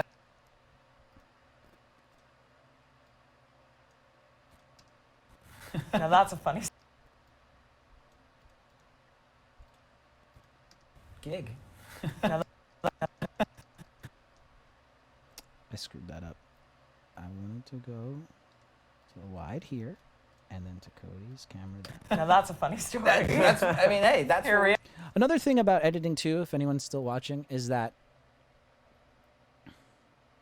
and this comes from me, like with people editing, like with a friend of mine, like I might be like with Pat actually, when I'm watching them edit, and they start to do an edit, I ask them, "What are you trying to do?" And this is not just Pat; it's people in general. Sometimes it's hard to articulate what you want to do. You just know something needs to happen, and you kind of go in there and you kind of mess around until it happens. But I would urge you to think about what you're trying to do. So you might hear me say, like, I want to cut to this camera now. So it's like, okay, you know, okay, when now? You know, okay. So first thing is like, when now? That's where I want to cut to the camera. So get the cursor there, or at least cut it there, you know, make the blade there. It's like, okay, which camera do I want to cut to? I want to cut to this, find that one. Then like bring it there. You know what I mean? So it's like, sometimes you have to like be that kind of mundane about it. Like you just have to ask yourself, you start with like, what do I want to do? What needs to happen? So before you actually even start clicking, you just ask yourself like, what needs to happen? And then once you know what you want to do, then you got to figure out, shit, how do I do it?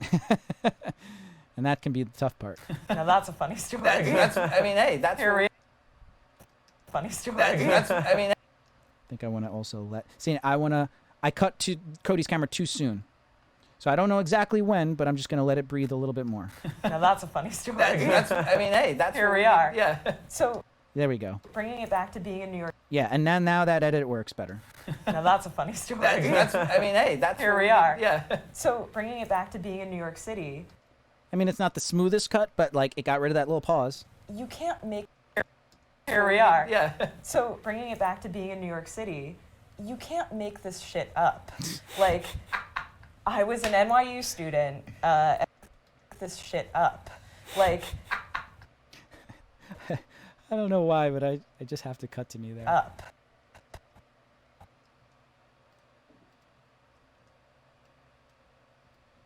Probably till there. You can't make this shit up. Like, I was an NYU student, and I was with my. It's a little awkward because she looks at me like, you're insane. So I almost want to like save myself a little bit. You can't make this shit up. Like, I think I'm going to try to just do the one laugh.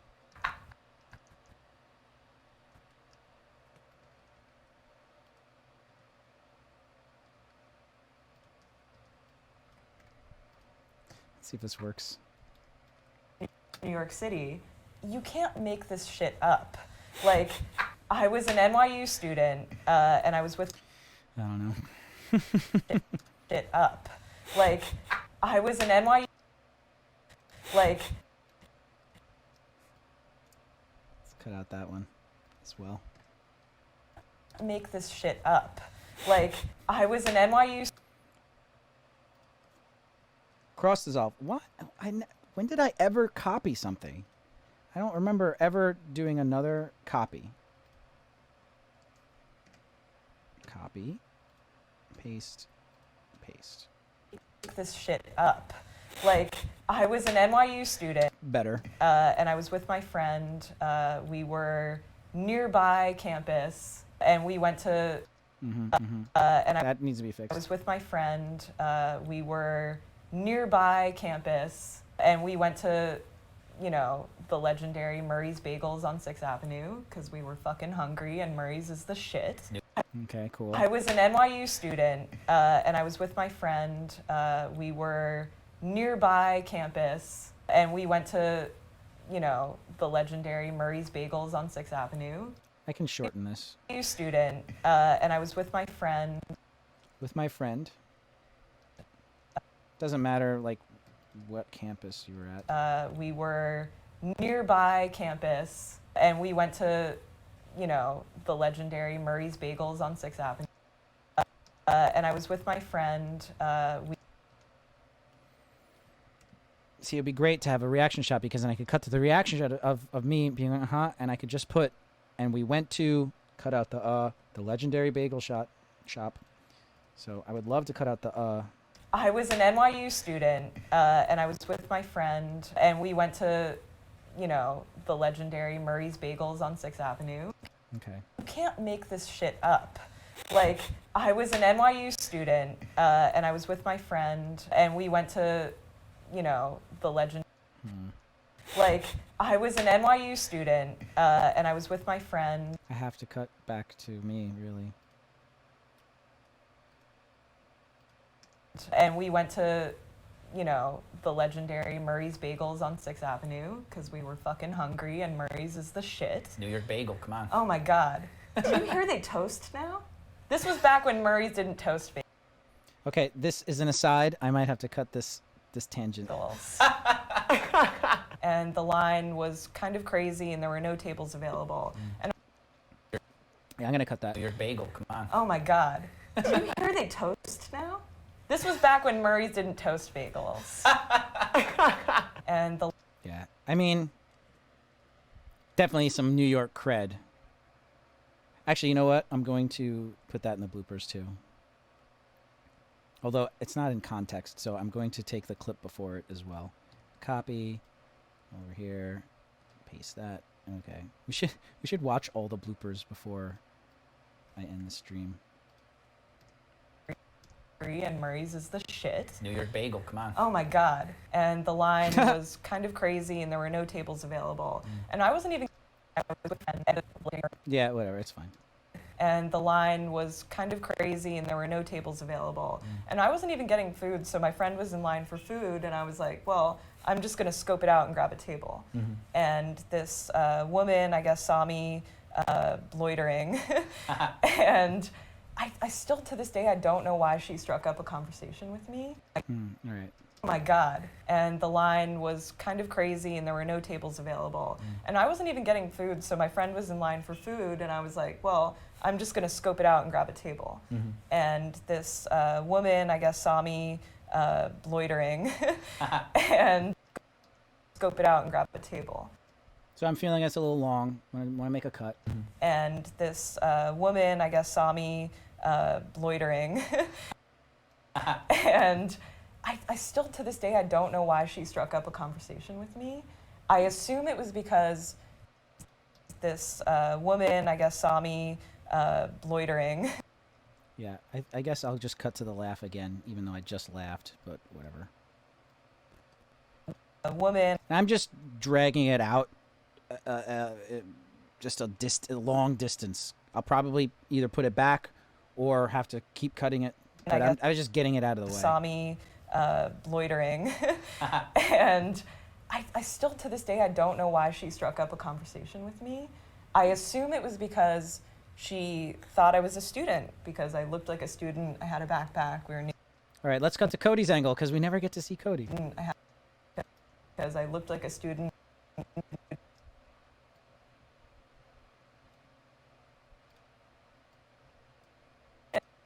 Because I looked like a student. I had a backpack. We were near NYU. But she goes, oh, I'm about to have him.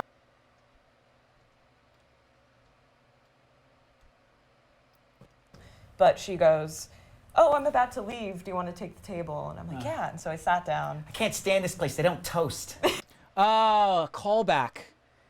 You know, I was probably thinking to myself, like, we just did a weird aside. I'll probably end up cutting it. But wait, maybe I can save that by doing a callback. So now I want to put that back. That's funny. We were fucking hungry, and Murray's is the shit. See, that's a good reason to save it, too, because you might watch it and be like, oh, they could have cut that. But then when the callback comes, it's like, I see. New York bagel, come on. Oh, my God. Yeah, so, and it's a good thing I put that in the bloopers because now I can just go grab it.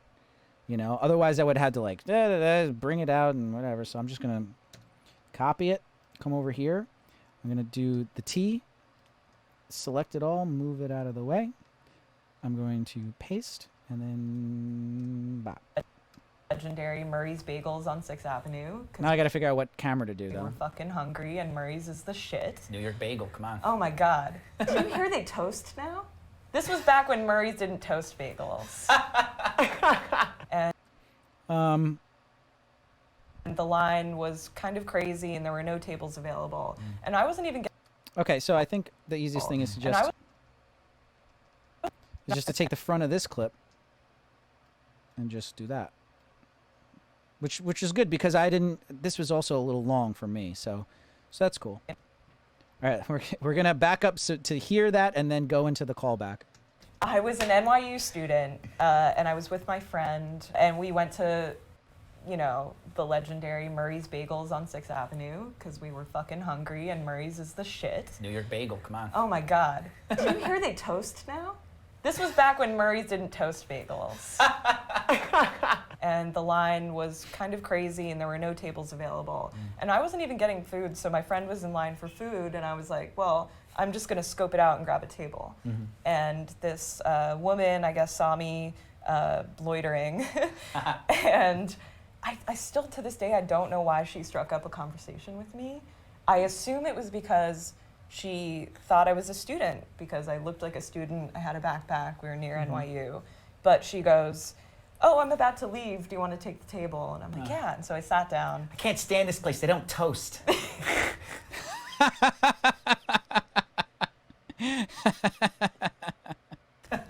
I'm out of here. I'm out of here. Yeah, there you go, Cody. That's awesome. I'm out of here. I'm out of here. Yeah, exactly. This woman, as she's packing up and as I'm sitting down.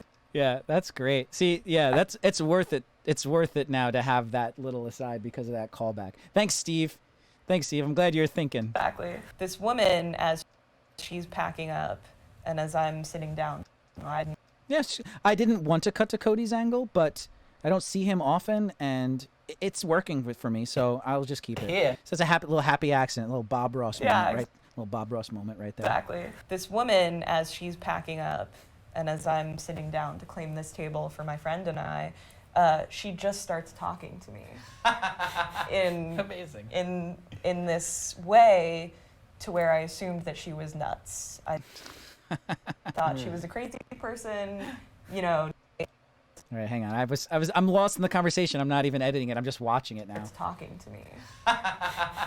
Amazing. In this way to where I assumed that she was nuts. I thought she was a crazy person. I'm just trying to cut. Come on, catch up. There we go.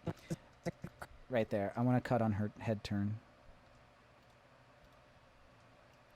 I don't know until when, so we'll just go like that. Way to where I assumed that she was nuts. I thought she was a crazy person. You know, New York City, this crazy person, this great. And, you know, New York City, this crazy lady's talking to me, whatever. We have our share. Yeah. We have our share of crazy people. Crazy ladies talking.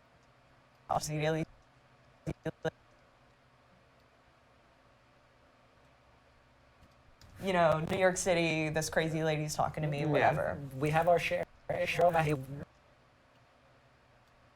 City, this crazy lady's talking to me, whatever. We have our share. Yeah, so she just starts interrogating me, basically, and she's like, are you a student? And I'm like, yes. And she's like, oh, NYU? And I'm like, yeah. And she's Look at my stupid head. like, I'm actually, this is a backwards cut now because that's where I want to cut away. So let me see. are you a student? And I'm like, yes. And she's like, oh, NYU? And I'm like, yeah. And she's like, what do you study? Journalism. Oh, I know a lot of people. And I'm like, sure you do. And she's like, what do you study? Journalism. Oh, I know a lot of people. And I'm like, sure you do. I'm sure you do, crazy lady. I'm sure you do. So I'm literally just like, okay. They all live up here. Yeah, and so I'm doing that thing where you're talking to someone, but you're not really. Yeah. You're just getting through it. You're like, what's your friend's name? Lauren. You're like, where's Lauren? Lauren. Save me, Lauren. Yeah. I'm so glad Lauren was there, actually, just to prove that I'm not making this whole happened. story up. And we're wrapping up the conversation. I probably can cut that whole bit about Lauren. You're not really. Yeah. I mean, I had a good callback. I had a funny face. I had a good line where we have our share. Let's not push it. You're just getting through it. You're like, what's your friend's name? Yeah. So let's. Through it. I think I don't even have to watch any of that. But you're not really. Yeah. You're just getting through it. And we're wrapping up the conversation. Okay. It's a little weird though. Hang on. You're just like, okay. They all live up here. Yeah, and so I'm doing that thing where you're talking to someone, but you're not really. Yeah. I can cut there too. And we're wrapping up. So if I can get rid of that, it's easy because it's right at the beginning. And we're wrapping. Yeah. And we're wrapping up. and we're wrapping up, and we're wrapping up, and we're wrapping up, and we're wrapping up. Sounds good there. Also in Premiere, if you hit the up key, up arrow, depending on which track is selected, you'll go to the click it. It'll go to the nearest like end of a clip before it. If you hit down, it goes to the nearest end of the clip in front of it. So it's nice to like snap the cursor like right to. Oh boy, I was hitting it a bunch. A good way to snap the cursor to where you want it to go. She's like, oh, NYU? And I'm like, yeah. And she's like, what do you study? Journalism. Oh, I know a lot of people. And I'm like, sure you do. I'm sure you do, crazy lady. I'm sure you do. So I'm literally just like, okay. They all live up here. Yeah. And so I'm doing that thing where you're talking to someone, but you're not really. Yeah. And we're wrapping up the conversation. Way better. And The flow is still there. she hands me her business card. I need to cut though, so let me figure it out. So I'm literally just like, okay. They all live up here. I think I'll just cut to me there and ride it out. Live up. They all.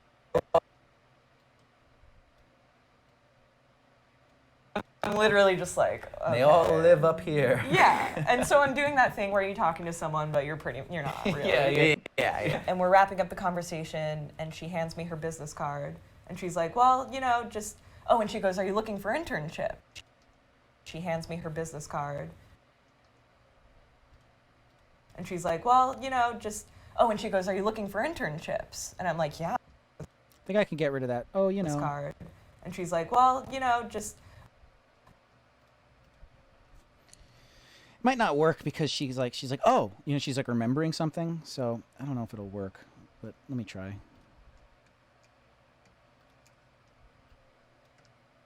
Might work. I'm just gonna hear if it sounds like it works. We're wrapping up the conversation, and she hands me her business card. Oh, and she goes, are you looking for internships? And Ooh, yeah, that actually works good. It almost doesn't look like and we're a cut. wrapping up the Almost doesn't look like a cut. conversation, and she hands me her business card. Oh, and she goes, are you looking for internships? And Well, I can cut right to Cody, which is cool. I'm like, yeah.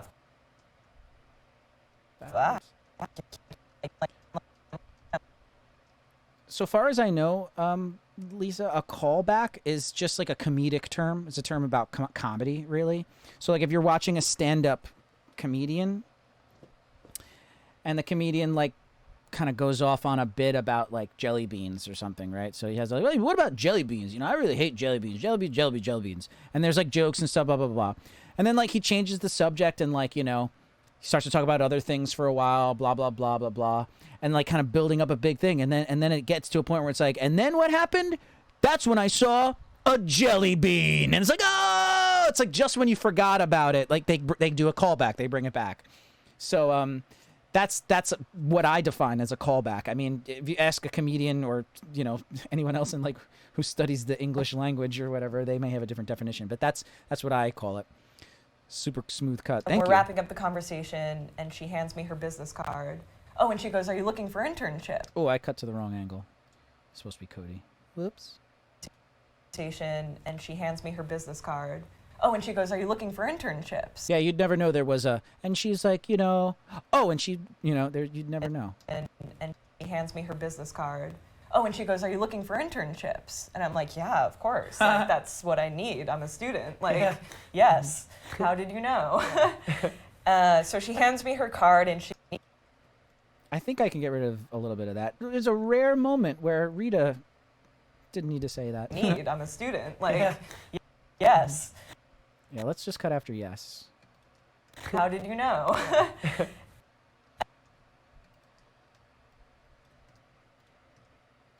This card.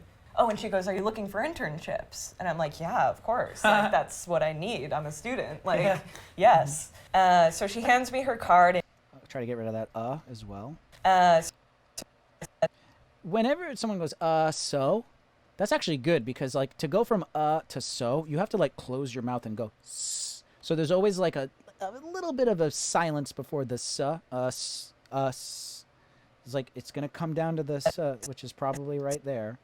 So she hands. Depending on the room you're in, too, like, there's reflections off the wall, so you still might hear the even though in the waveform you can see it's on the s, but there still might be like an echo coming back from the previously, so it'll be s, but there's remaining like reflection happening, which is slightly happening here, but it's not egregious. I mean, I can hear it because I have headphones on. Yes. So she hands me her card and she leaves, and I'm like, okay. All right, so let's just definitely need to cut somewhere. That's what I need. I'm a student. Like, yes. So she hands me her card and she leaves, and I'm like, okay, well, this is probably nothing. Like, that was insane. And All right, let's cut to Cody. me her card and she leaves, and I'm like, okay. Okay, well, this is probably nothing. Like, that was insane. And I look at the card, and she's a vice president of a very well-known modeling agency. Wow. Okay, well, this is probably nothing. Like, that was insane. And I look at the card.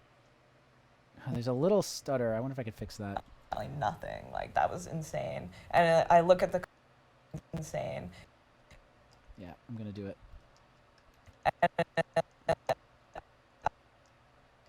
I look at the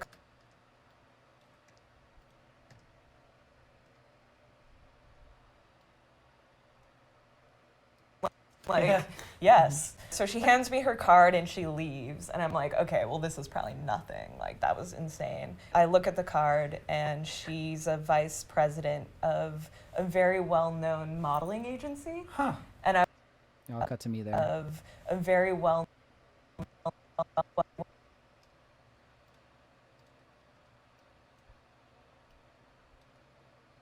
president of a very well-known modeling agency. Huh.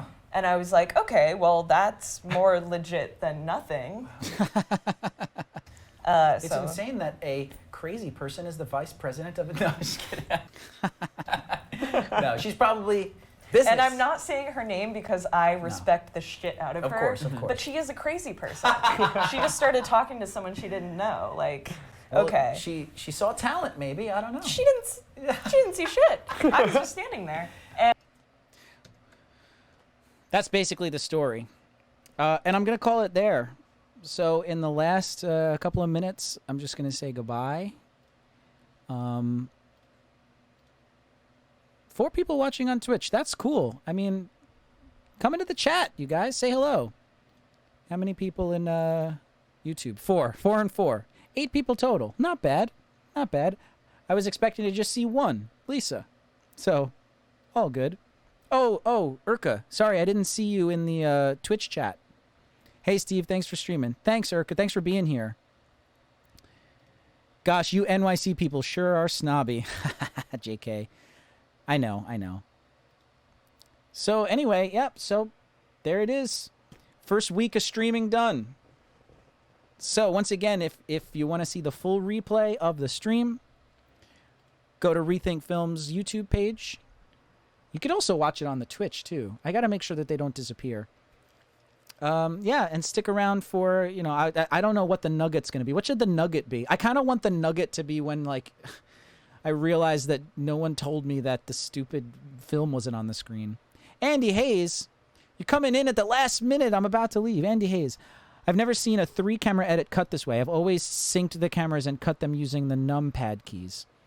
Yeah, that's probably a better way to do it. So you're talking about multicam clip? Multicam's probably good. I mean, okay, so what's a multicam? Really quickly. Multicam is you sync up all the shots, and then you can just like go to camera 1, go to camera 2, go to camera 3, and you like switch between them. That is good if I knew I wasn't going to be like cutting out every and maybe doing a J cut here and there. So like I thought about doing a multi-clip for this, but it actually becomes a little bit trickier, for me at least, when I know I'm going to be going in and like really getting kind of close to the bone. I actually find it faster to do it this way, for me. There are exceptions. If I shot something that is live, a live band, and like there is no editing to be done, it's literally just switching between the cameras. Like maybe 1 or 2 times you might want to like scrub through and find like a shot of the guitarist's face because you have to hide a cut. Like just a few exceptions, Then I'll do a multicam because that's super simple. You sync it up, hit play, and you're just watching and you go, okay, now, and now, and now, now. And then when you play it back, those edits are there. You're editing it live as you're going. For this situation, it's not like that. I knew I was going to be doing a lot of like minute detail cuts, so multi-clip would just take me longer. Eric, thanks for the lesson. I'm just getting back into filmmaking after years away. I first learned from your tutorials, so your return to regular videos is perfect timing. Amazing. That's great. Please keep coming back, Eric. I hope to see you more and more. So I stream now. I'm streaming every Monday and Wednesday at 6 o'clock Eastern Standard Time, 6 o'clock New York time. And yeah, I'm going to be working on Tell Us Damn It until it's done. And then I have more Tell Us Damn It. But if the chat's going, I'll interact with the chat. If there's people who want to show me more films, we can talk about filmmaking. We can talk about photography, because I know a lot of people on my YouTube channel come to my channel to watch photography tutorials. So we can talk about photography, talk about cinematography. Yeah, so I'll see y'all next week, Monday at 6. It feels strange. Like I have like so many days off now until then. But yeah, this has been super great. I forgot to hit record on the entire stream.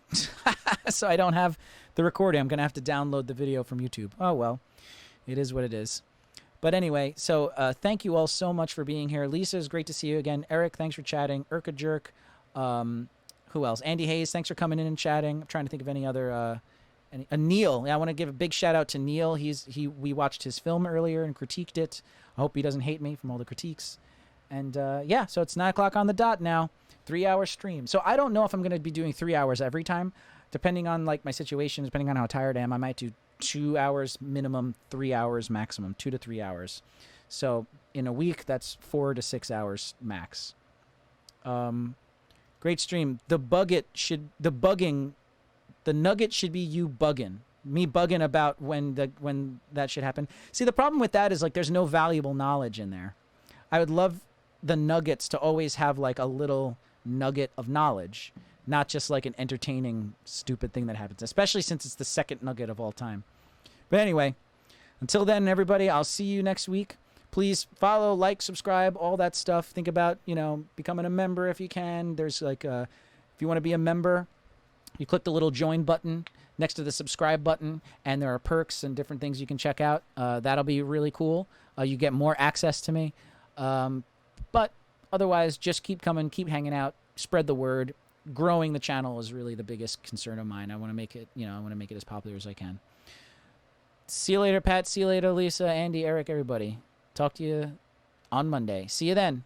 Bye-bye. Happy filmmaking.